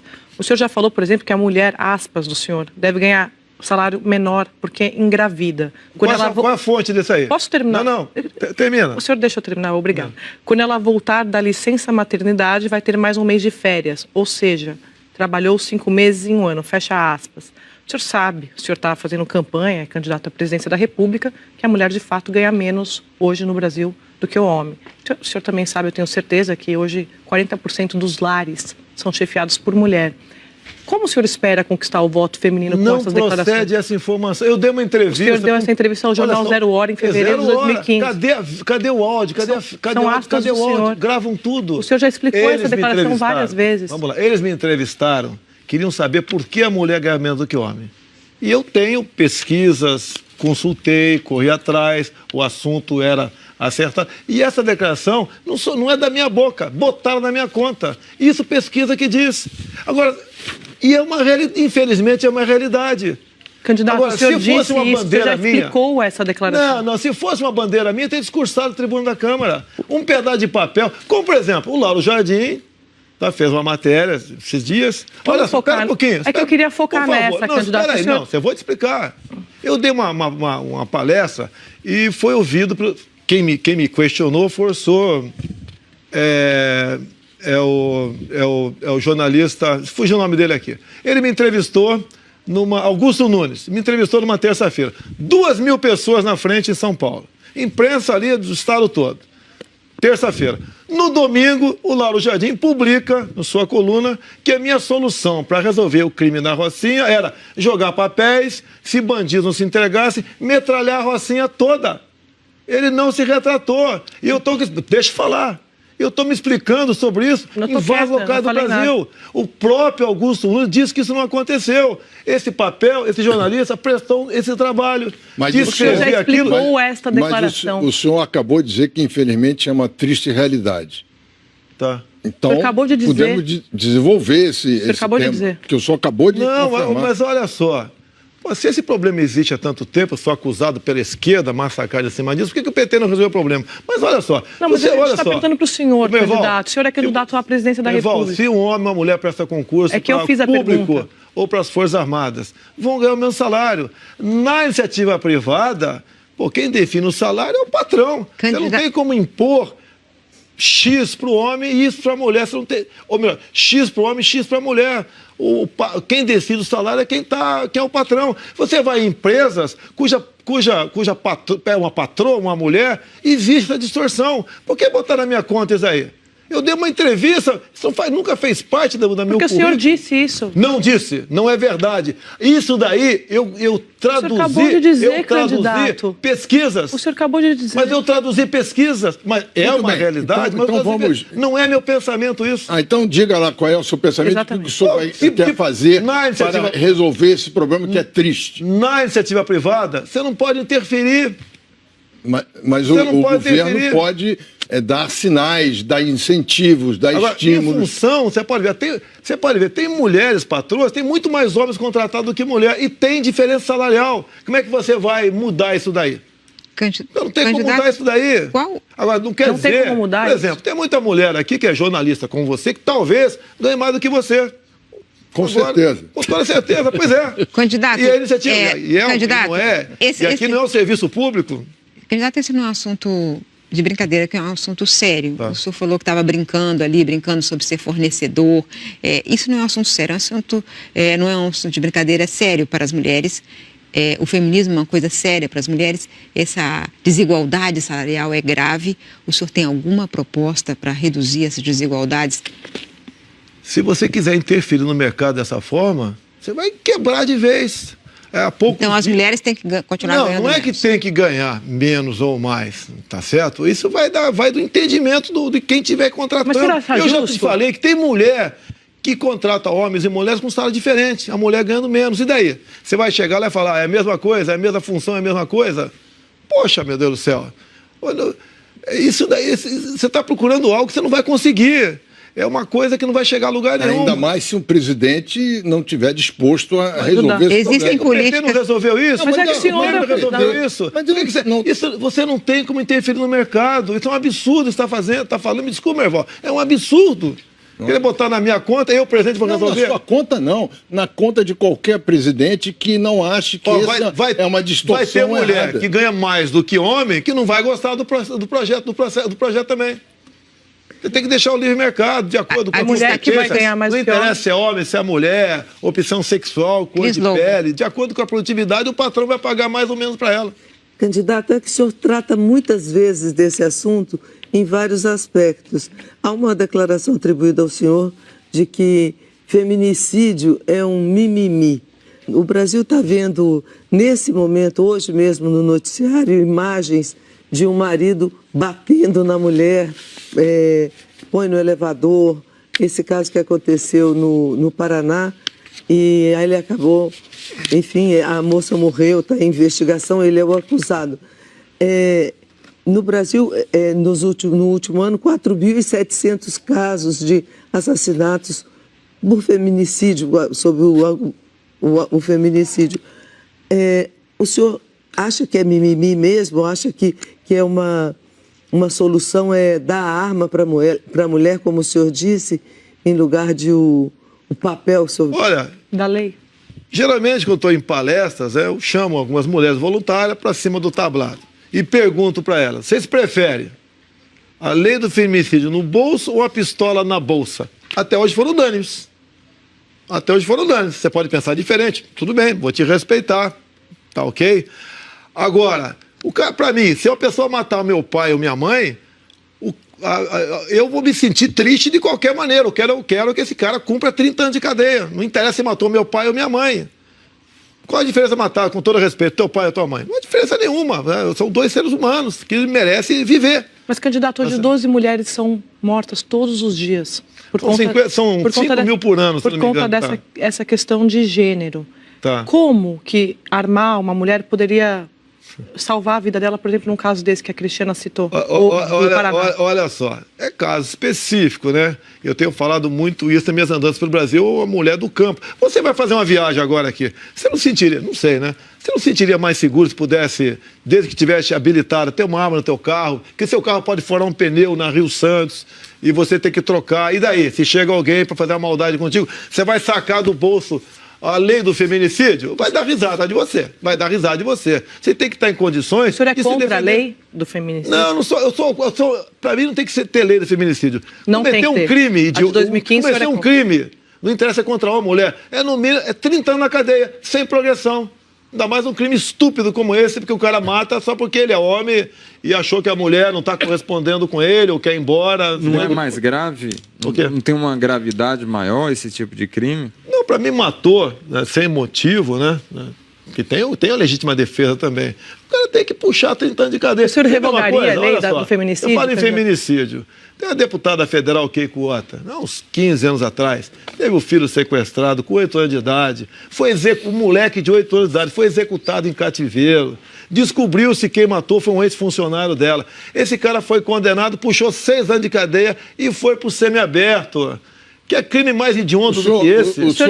Gente, por favor, agora a palavra é do Gabeira. Agora vamos para outro tema. Essa frase sobre os quilombolas, né? Tá. Eu não vou ficar repisando, nem quero achar um caminho construtivo nisso. Tá certo. E essa frase é de que os quilombolas não trabalham e que era necessário acabar com os quilombos. Eu tenho uma experiência diferente, queria te fazer a pergunta baseado nessa experiência. Eu conheço o quilombo dos Calungas, em Goiás, onde eles trabalham muito. Eles plantam, vão à cidade tentar vender, mas estão presos por falta de uma estrada, uma boa estrada. O Lula chegou a descer lá de helicóptero, anunciou faria uma estrada e não fez. Mas eles estão preparados para trabalhar, fazer trocas comerciais mais intensas. Eles têm uma área muito bonita que pode ser explorada pelo turismo. Alguns intelectuais calungas já estão trabalhando no turismo da cidade. Eles estão prontos para decolar se tivessem alguma contribuição. Agora, em Santa Rosa dos Pretos, no Maranhão, eu recebo pela internet uma campanha muito bonita em que eles estão dizendo: nós não temos poço para buscar água, não temos acesso à água. Então eles estão fazendo uma campanha para terem acesso à água. Na sua opinião, não seria uma política mais interessante, ao invés de falar em acabar, nós termos darmos uma possibilidade deles serem autossuficientes economicamente, começar a fazer o jogo do próprio capitalismo, sobreviverem no capitalismo? Gabeira, eu posso ter sido infeliz na frase. Concordo, me penitencio, já me desculpei. Agora, o que acontece? Não, eu fui em quilombola. Eu fui em alguns quilombolas, tá certo? O que eles querem é ter liberdade. E olha que tem quilombola que me apoia. O chefe do quilombola da Paraíba ou do Pará, se não me engano, me apoia abertamente. É o Paulo Quilombola, me apoia abertamente. O que eles querem é liberdade na sua terra. Liberdade. Eles querem até, se for o caso, vender a sua terra. Tá? Eles querem exatamente isso daí. Eles querem quase que uma nova lei áurea para si. E o governo não pode continuar gastando de forma indefinida com eles, tá certo? Eles têm que dar independência para trabalhar e serem produtivos, mas são impedidos também. Mas quer dizer que, na sua opinião, é possível, então, fazer com que eles se desenvolvam economicamente? Sim, é isso que é importante. E esperamos, o Gabeira, uma coisa muito importante agora, que o Supremo está para decidir, para esses próximos dias, a questão do marco temporal. O que está definido, tá certo, que você não pode se criar mais reservas indígenas no Brasil, a não ser aquelas detectadas até por ocasião da Constituição. E o governo quer ampliar o prazo. Tá? Essas invasões de terra patrocinadas pelo CIMI, até pela FUNAI, em fazendas no Brasil, em especial Mato Grosso do Sul, vai se avolumar. Não, mas eu estou falando dos quilombos. Não, tudo bem, ainda. Mas tem a ver. Vai valer para os quilombolas também. Vai valer para os quilombolas também. Agora, o Brasil não pode continuar. Você pode ver, o Brasil tem mais da metade do seu território demarcado contra terra indígena, Parque Nacional, quilombola, área de proteção ambiental, etc. Um montão de coisa. O Brasil está se inviabilizando tocante isso aí. Quilombolas, eles querem, como o TIV Israel, né, trouxe essa proposta para cá, eles querem transformar os quilombolas em quilobuts. Eles querem fazer isso aí. Agora, hoje em dia, eles estão presos dentro da sua terra. Sim, mas o interessante, então, não é acabar com, não, mas estimular um outro caminho. Aceito a tua sugestão, tá certo? Não precisa acabar outro caminho, você tem razão. E para que se desenvolva. E até, Gabeira, se quiser vender, que venda a sua terra. Candidato, o Brasil é um país muito rico, o senhor mesmo falou, rico de biodiversidade, mas rico também de sociodiversidade. São mais de 250 povos indígenas e eles são uma parte da força do Brasil. O Brasil é forte assim exatamente porque tem essa biodiversidade, essa sociodiversidade, essa diversidade de negros, brancos, índios. O senhor falou recentemente que se dependesse do senhor, os índios não teriam nem mais um pedaço de terra, um centímetro de terra. Eu errei. É nem mais 1 milímetro, certo? 1 milímetro. Tá. Agora é o seguinte, quando a gente olha assim com imagens de satélite, certamente o senhor já viu, imagens de satélite, as terras indígenas são as mais bem preservadas e a gente precisa dessa preservação para proteção ambiental, para proteção climática. Mas a sua política para os índios qual é? Para respeitar essa sociodiversidade tão preciosa para o Brasil. Não. O que o índio quer? Que eu fui em Roraima, em Boa Vista, e conversei com vários índios lá. Tá? Eu também já visitei tribos indígenas. E principalmente tem até a favela de índio com a demarcação da Raposa Serra do Sol. Criou-se favela. Que o branco era casado com índia, a esposa podia ficar lá, ele não. É isso que aconteceu, é um crime que fizeram. O que acontece? Essas grandes reservas indígenas, Raposa Serra do Sol, a Yanomami, que tem o dobro do estado do Rio de Janeiro, tá? São terras cujo subsolo é riquíssimo. Tá? Foram demarcadas por pressões externas. Nós sabemos que pela autodeterminação dos povos indígenas, mais cedo ou mais tarde, essas grandes áreas podem se tornar independentes. E o índio quer se integrar à sociedade, ele quer um dentista, ele quer um médico, ele quer energia elétrica. Nós não podemos, né, fazer com que o índio continue vivendo dentro de uma reserva indígena como se fosse um animal em zoológico. É isso que acontece. O mundo está de olho no Brasil. Por acaso a senhora já ouviu falar no AAA? Tá? Tudo bem, muito obrigado por ter balançado a cabeça. É um risco para o Brasil. AAA, Andes, Amazônia, Atlântico, né? Um corredor ecológico enorme que varia de 50 a 150 quilômetros de largura. São 136 milhões de hectares que decidiu-se que essa área é vital para o mundo. Nós vamos perder toda a calha norte do Rio Solimões e Amazonas. Nós vamos perder a Amazônia, a área mais rica do mundo. O que você vai fazer com os índios, se o senhor for presidente? Mantém as reservas e vamos integrá-la à sociedade. Como o Exército faz um trabalho maravilhoso tocante a isso, incorporando índios, tá certo? As Forças Armadas. Eu já apresentei uma proposta para alguns generais. Vamos fazer com que alguns índios partam para a linha da estabilidade. Esse é o homem para defender a nossa Amazônia. Vão preservar o meio ambiente? Sim. Mas não dessa forma que está aí, porque vamos acabar perdendo essas áreas que novos países, mais cedo ou mais tarde, surgirão dentro do Brasil. Deputado, para conhecer mais seu pensamento, quero voltar para a questão dos costumes, nós estamos falando aqui, né? O senhor cunhou a expressão abraço hétero, beijo hétero. Não tem saudades do simples abraço, do beijo, né? Tantos milhões de pessoas no Brasil que fazem a sua escolha sexual. Não é uma provocação, não é um deboche que o senhor faz? Não. Eu tenho 63, você está mais ou menos por aí, né? Estou com 60, um pouquinho mais. Um pouquinho mais, né? Tá mais, teu prazo de validade está mais vencido do que o meu. Minha briga não é, com todo respeito, se você, o camarote, resolver viver junto aí fora. Eu sou contra. É que nas escolas, é meio feio, né? Tá meio feio, né?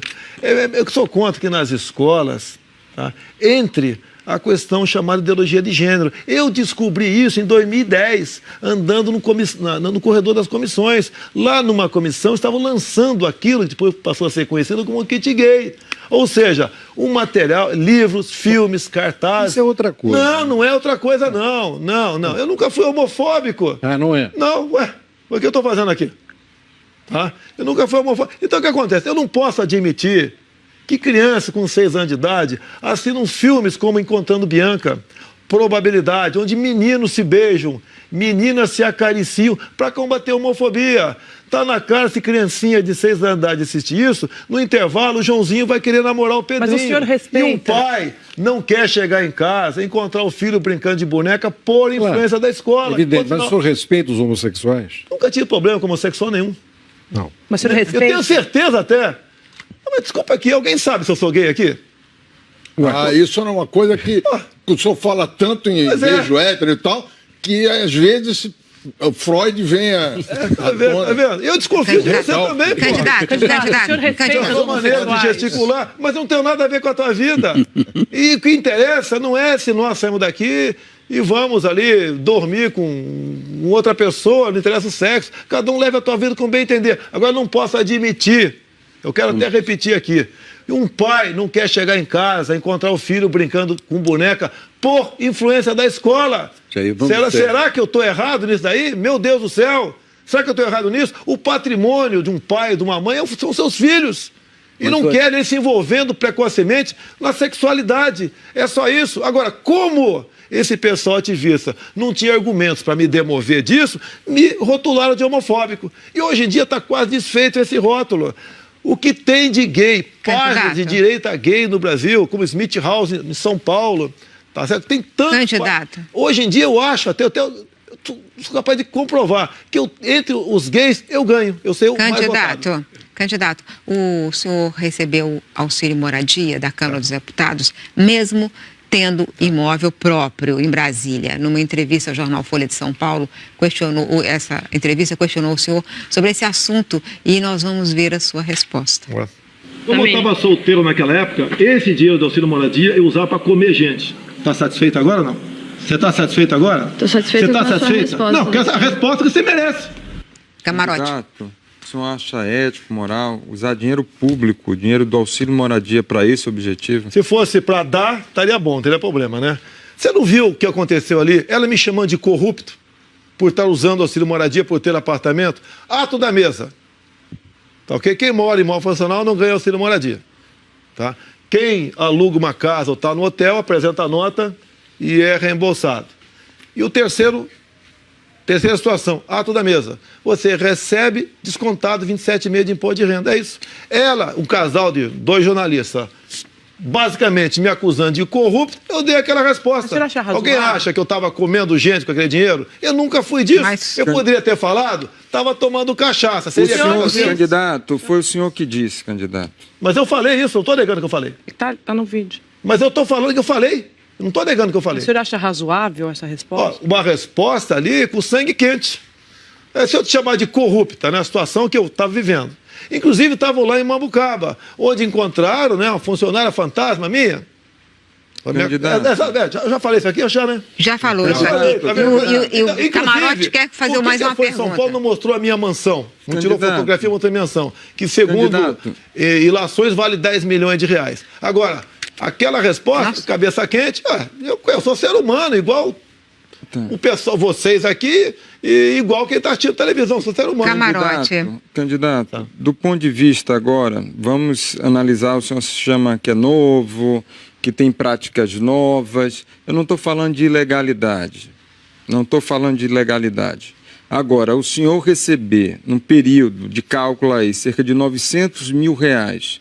900 mil reais, se você calcular esse auxílio moradia, você somar, né? O senhor já tendo um imóvel lá em Brasília. O auxílio moradia é para morar. Se o senhor já morava, não precisava do auxílio moradia. O senhor soma 900 mil reais, dá para quê? Dá para 2 postos de saúde e uma ambulância. O senhor acha correto isso? Dinheiro público? Vamos lá. Meu apartamento eu mudei agora porque eu preciso fazer reuniões. Meu apartamento tinha 70 metros. Tinha despesa de PTU e outros mais. Agora você pode ver. Eu estou te falando que está na lei, está achando que é imoral. Eu te pergunto a você, jornalista, né? Você recebe com pessoa física ou com pessoa jurídica aqui da Globo News? Bom, vocês, em grande parte, usam desse artifício para receber com pessoa jurídica, né? Para fugir do imposto de renda. Por favor, responda a pergunta. Mas é imoral, você é tão imoral quanto eu. Responda a pergunta, você é tão imoral quanto eu. Quem é o candidato? É o senhor, candidato? Não, mas peraí. Lógico, o senhor...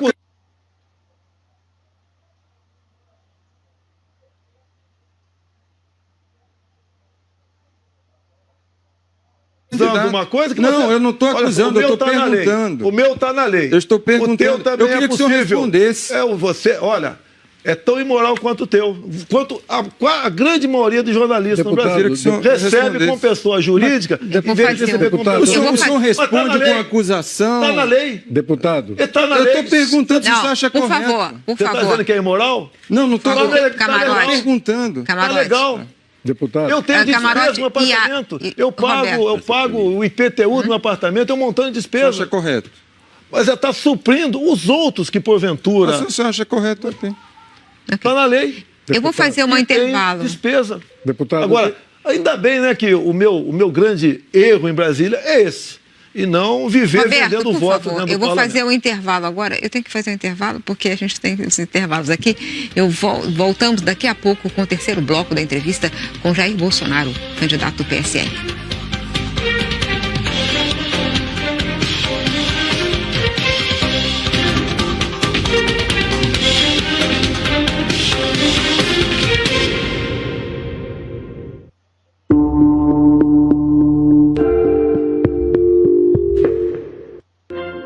Avião para o Rio Grande do Sul, de lá 30 dias de estrada, quase 5 mil quilômetros.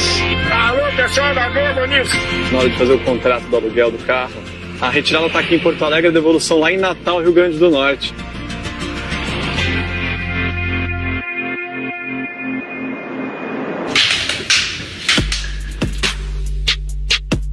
Sempre sonhei em ser caminhoneira, desde criança. Eu só imaginava que um dia eu ia embora daquele mundo lá e que eu ia viver no caminhão, entendeu? Eu via várias estátuas vivas, mas eu nunca vi do escravo que sofreu realmente. A história tem que ser contada, não tem que ser escondida. vocês encontraram muitas histórias que revolucionaram o pensamento de vocês também revolucionaram outros pensamentos.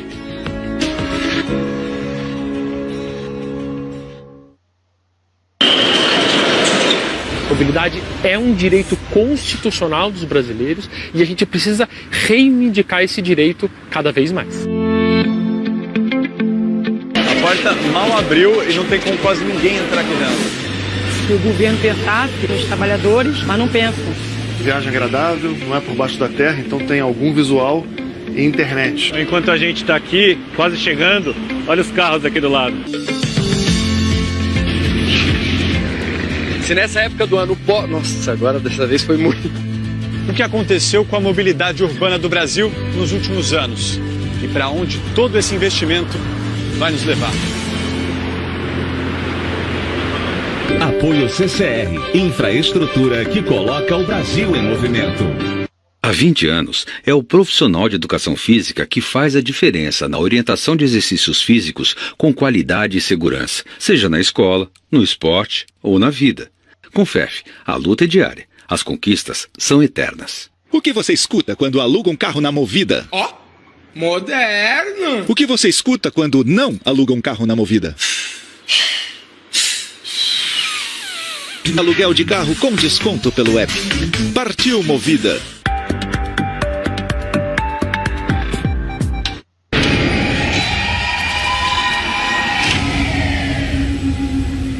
O Brasil nunca contou com um número tão grande de médicos. Mesmo assim, faltam médicos. Dói, né, o coração da gente. Mesmo com um aumento impressionante do número de médicos, esses profissionais não estão onde a população mais precisa. Às vezes acontece casos que você não pode fazer nada como paciente. A gente ajuda na medida do possível.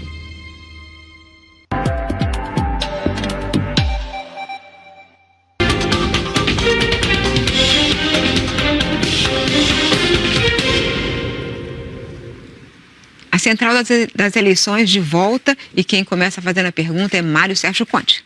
Candidato, o senhor deu uma declaração falando, aspas, eu abomino a tortura. Mas, em algumas situações, o senhor admitiu o uso, não usou a palavra tortura, mas usou maus tratos, alguma coisinha, talvez com uma certa ligeireza no caso da tortura, que é um ato físico.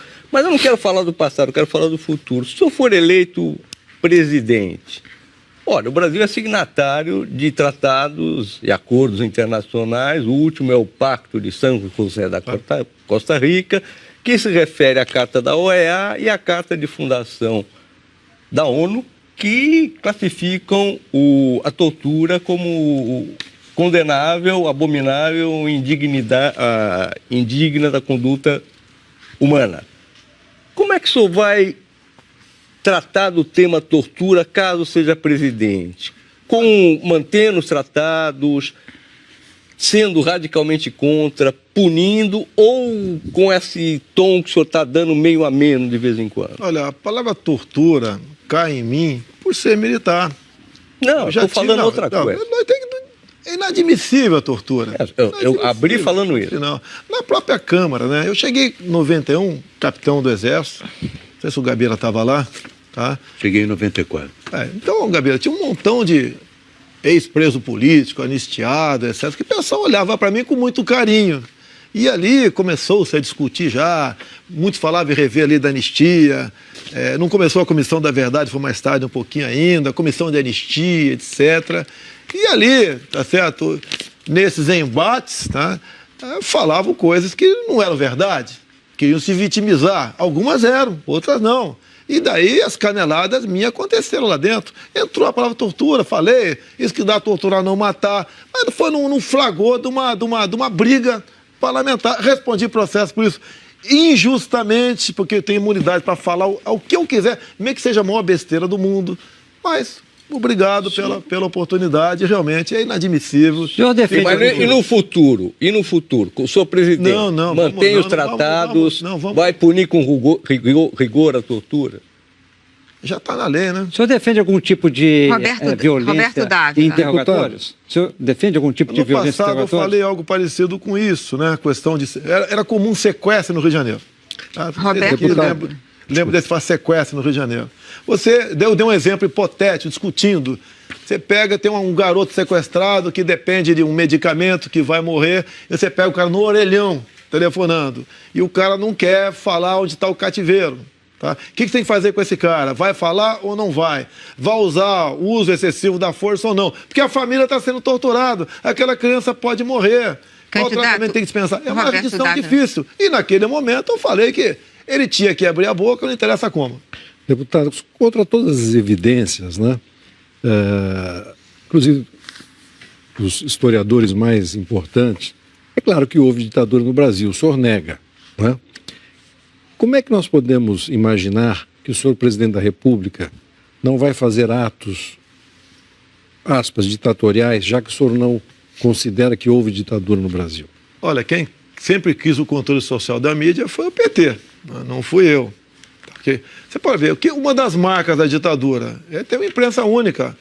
A TV Globo nasceu em 65, a revista Veja nasceu em 68. Agora me permite uma coisa aqui, por favor. Sim. Eu quero aqui elogiar, saudar a memória do senhor Roberto Marinho. Tá? Editorial de capa do Jornal Globo, de 7 de outubro de 1984. Abraças, senhor Roberto Marinho, abraças. Participamos da Revolução de 1964, identificados com os anseios nacionais de preservação das instituições democráticas, ameaçadas pela radicalização ideológica, distúrbios sociais, greves e corrupção generalizada. Fecha aspas. O senhor Roberto Marinho, o senhor acha que ele foi um democrata ou um ditador? O senhor... Acabei de falar. Por favor, me responda. Não, ele é um democrata ou um ditador? Eu vou lhe perguntar. O senhor... Houve ditadura no Brasil ou não houve ditadura no Brasil? Houve período de exceções. Você pode ver, falar em fechar o Congresso, tá certo? O que é o Congresso fechado? O senhor não fecharia o Congresso? Olha só, o que é um Congresso fechado? Mais ou menos 10 meses, mais ou menos, total. Não tinha nenhum cabo na porta, ninguém entra, ninguém sai. O Congresso não produzia leis. Sim. Fechado. Candidato, com o Sarney para cá. O Congresso tem fechado por mais de 10 anos por medida provisória. O que foi mais violento que o Congresso? Aquele período lá, 10 meses milhares ou 10 de anos? exilados, centenas de caçados... Candidato, o importante é saber o seguinte, Supremo... não é o passado, mas... futuro? É o futuro. Num governo seu, é essa a pergunta, a essência da pergunta do Roberto Dávila que eu gostaria que o senhor respondesse. Num governo seu, que risco há de se repetir esses atos do passado que o senhor acha que não são ditatoriais? A senhora Miriam, zero. Zero. Era um momento diferente, era uma outra época que aconteceu aquilo lá. Nós tínhamos a Guerra Fria. A senhora sabe que não houve 31 de março, né? Houve 2 de abril. Tá? Quem caçou o João Goulart foi o Congresso Nacional, por aclamação. Dia 11, depois, teve eleições presidenciais. À luz da Constituição, Castelo Branco foi eleito, inclusive com o voto de Luiz Guimarães. Roberto. É história. E costumo perguntar muitas vezes, né? Perguntar para o Gabeira aqui. Posso perguntar, Gabeira? Não precisa responder, não. Então, faz de conta que você é meu sparring aqui, tá certo? Tancredo Neves foi eleito de forma democrática ou não? Responda, Gabeira, por favor. Tancredo Neves foi eleito de forma democrática? Nós não somos candidatos, a gente quer saber o seu pensamento. De forma indireta, como 5 militares foram eleitos também. De vocês era uma Maluf.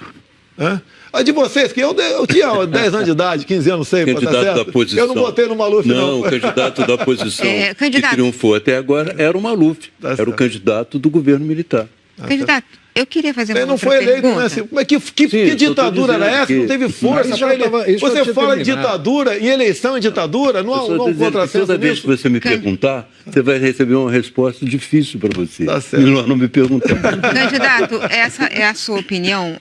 Ok, isso já manifestou? A gente queria perguntar outra coisa. Quero perguntar o seguinte. O senhor recentemente disse que pensa em aumentar o número de ministros do Supremo Tribunal Federal para 21.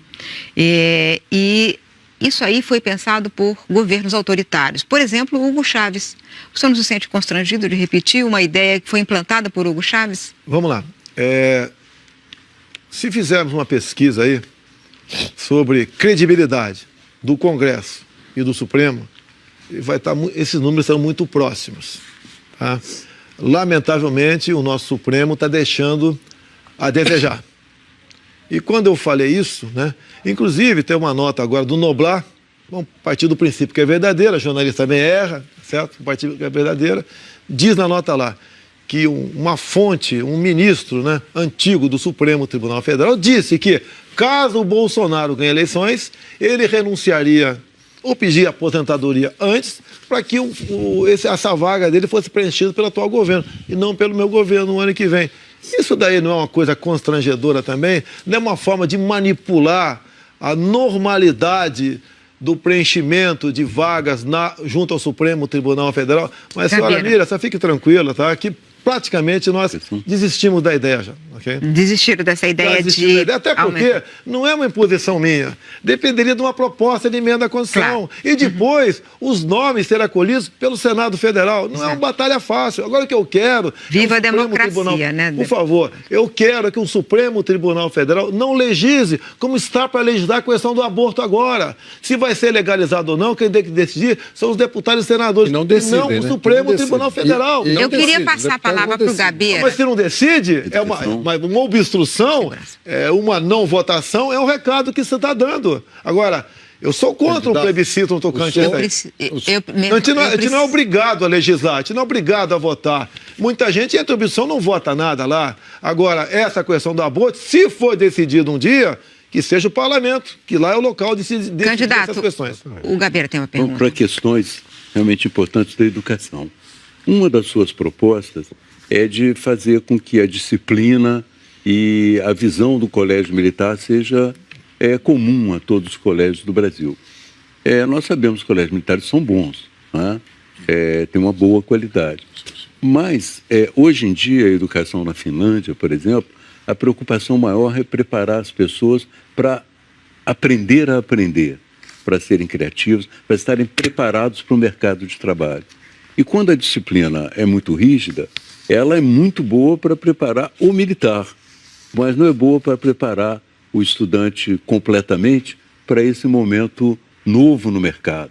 A tecnologia que exige dele muito mais flexibilidade do que no passado. Então, eu me pergunto, seria possível trazer a disciplina militar e a excelência dos colégios militares para os colégios do Brasil? Gabeira, não sei se entendi o teu questionamento, que você falou que eu tenho dificuldade, tá certo? Então vou seguir a tua crítica, a tua observação aí. Você pode ver, ITA e IME são boas faculdades, universidades ou não? Não há dúvida. Olha só, em vez de o PP, o meu filho aqui, o Flávio Bolsonaro, negociando com o prefeito de Caxias, com o comando da PM, nós teremos a partir do ano que vem a primeira escola militarizada pela Polícia Militar aqui no Rio de Janeiro. E isso daí não é invenção nossa, isso está bastante difundido, em especial no Amazonas e Goiás. Estive em Anápolis, estive em Manaus também. Em Manaus, uma coisa surpreendente, Gabeira, eu sei a tua sensibilidade, eu conheço um pouco você. Você é uma pessoa extremamente educada, fina. Eu sou apaixonado por você, pode ter certeza disso, Gabeira. Pode ter certeza disso. E lá fui numa escola, num bairro, Gabeira, que era um bairro mais pobre e mais violento de Manaus. E foi botada uma escola lá. E nessa garotada incutiu-se o quê? Hierarquia e disciplina. Então, tudo que faz num quartel, a molecada faz lá. Se apresenta, entra em forma, chama a professora não de tia, mas de senhora.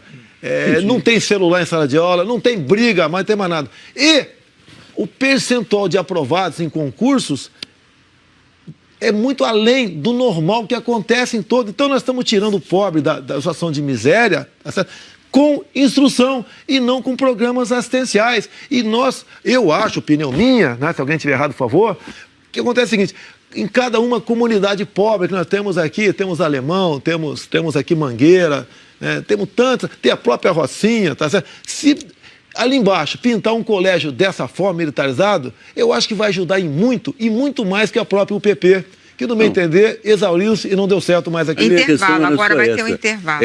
A preparação do colégio militar para o militar é muito boa, mas a preparação de um colégio militar para um mercado caótico e que demanda flexibilidade já não é tão adequado. Gabeira, o objetivo da educação é formar um bom profissional lá na frente. O que nós estamos formando hoje em dia? Militantes de esquerda. Qual é a preocupação no ensino básico? É ideologia de gênero. Meu Deus do céu, está tudo errado. Candidato, e curso também, você tem que gastar menos aqui embaixo do que lá em cima. Eu preciso fazer um intervalo. A Central das Eleições faz mais um rápido intervalo. Voltamos já com o último bloco dessa entrevista com o Jair Bolsonaro.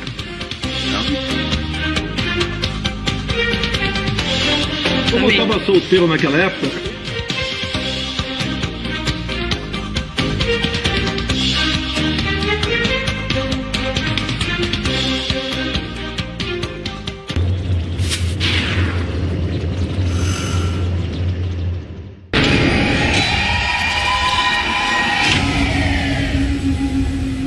O Brasil nunca contou com um número tão grande de médicos. Mesmo assim, faltam médicos. Dói, né, o coração da gente. Mesmo com um aumento impressionante do número de médicos, esses profissionais não estão onde a população mais precisa. Às vezes acontece casos que você não pode fazer nada como paciente. A gente ajuda na medida do possível. Mobilidade é um direito constitucional dos brasileiros e a gente precisa reivindicar esse direito cada vez mais. A porta mal abriu e não tem como quase ninguém entrar aqui dentro. Se o governo pensasse nos trabalhadores, mas não pensam. Viagem agradável, não é por baixo da terra, então tem algum visual e internet. Enquanto a gente está aqui, quase chegando, olha os carros aqui do lado. Se nessa época do ano... Nossa, agora dessa vez foi muito... O que aconteceu com a mobilidade urbana do Brasil nos últimos anos? E para onde todo esse investimento vai nos levar? Apoio CCR, infraestrutura que coloca o Brasil em movimento. Na semana passada a gente já discutiu aqui na Globo News alguns dos temas ligados ao Criança Esperança. Essa segunda parte do Diálogos da Esperança, os nossos assuntos são inclusão e gênero. Diálogos da Esperança, a nossa rede de mobilizadores, uma parceria da Globo com a Unesco. Você que está com dinheiro parado na poupança, sabe que você não está ganhando quase nada? Não, né? Se soubesse, já tinha pulado fora. Nesse ritmo que seu dinheiro tá rendendo, você até compra um carro 2018, mas em 2030. Sai dessa. Invista com segurança onde seu dinheiro pode render mais, na Orama. É só abrir sua conta sem custo e aproveitar. Ou é bom tomar muito cafezinho no seu banco, porque pode ser o melhor que você vai conseguir lá. Orama, onde falar de dinheiro rende. Aí tem notícia. Tá bom, beijo. Então acho que o furo de reportagem que move o repórter, que sai do Supremo, tem um impacto muito forte na nossa vida, sabe? Às vezes tem uma decisão que, é uma notícia assim. Lá a gente tem 11 ministros, cada um pensando de maneira diferente, com uma autonomia total, sempre uma probabilidade muito grande de sair alguma coisa todo dia. Hoje é uma das coisas que eu mais gosto de fazer. Quanto tempo a gente entra?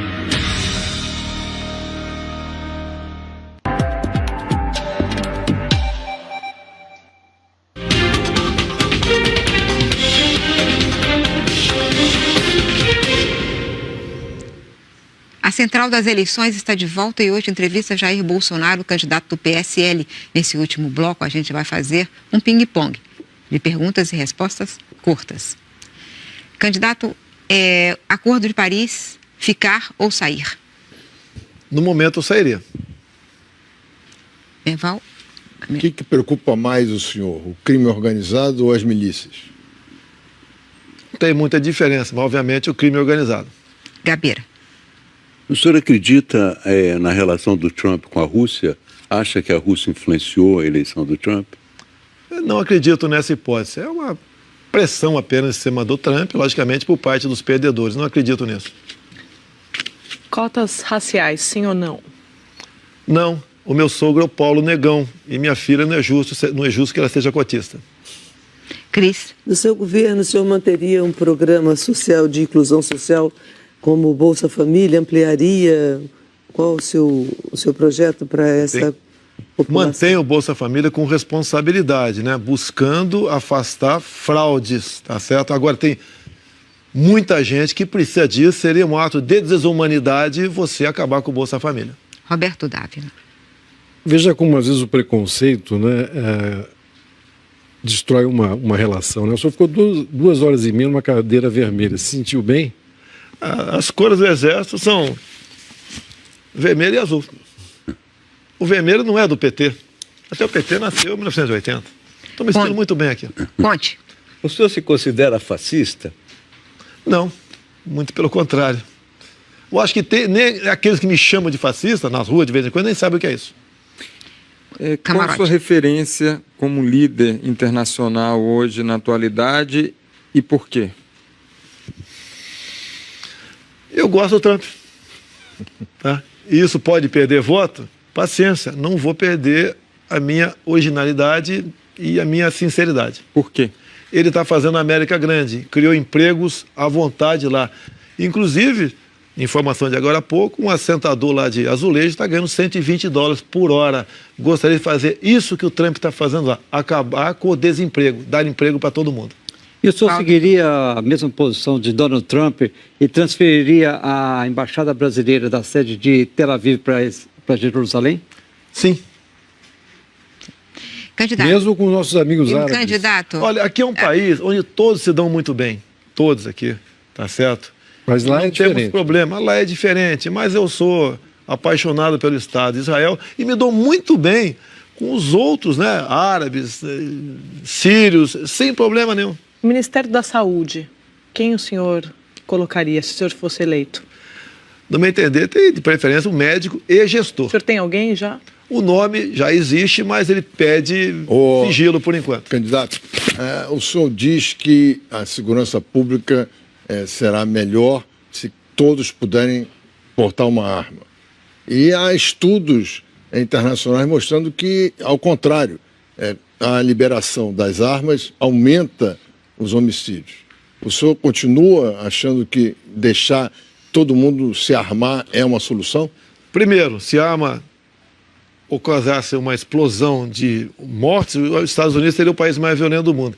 Eu quero que o referendo... Mas os Estados Unidos é um país violentíssimo, é o país que tem mais gente presa.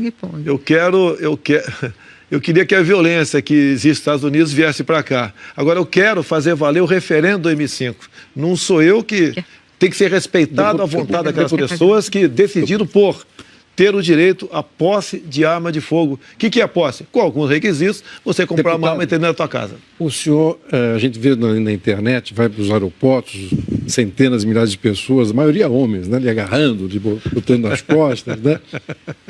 Quando o senhor eles chamam de mito, né? Quando o senhor chega em casa, olha no espelho, o senhor ri ou fica preocupado? Não, eu respeito, eles me tratam carinhosamente de mito, né? Eu até costumo dizer, talvez, como meu apelido de infância, dado a minha canela, ser branca, parecido com parmito, era um dos apelidos meus, talvez esquecer o par, que também sou parmeirense, e me chamam de mito. É uma maneira carinhosa. Antes isso do que outros adjetivos que outros políticos recebem quando dão mole em aeroportos. Candidato, agora nós vamos para a última pergunta, a pergunta que a TV Globo tem feito no Brasil inteiro, a todos os brasileiros. Que Brasil o senhor quer para o futuro? Eu quero um Brasil onde tenhamos um só povo, né? Um país sem divisões de brancos, negros, héteros e homos, ricos e pobres, nordestinos e sulistas. Eu quero um Brasil onde se respeite a família acima de tudo, que é a base da sociedade. Eu quero um Brasil onde a criança seja respeitada em sala de aula. Eu quero um Brasil menos violento e com mais emprego.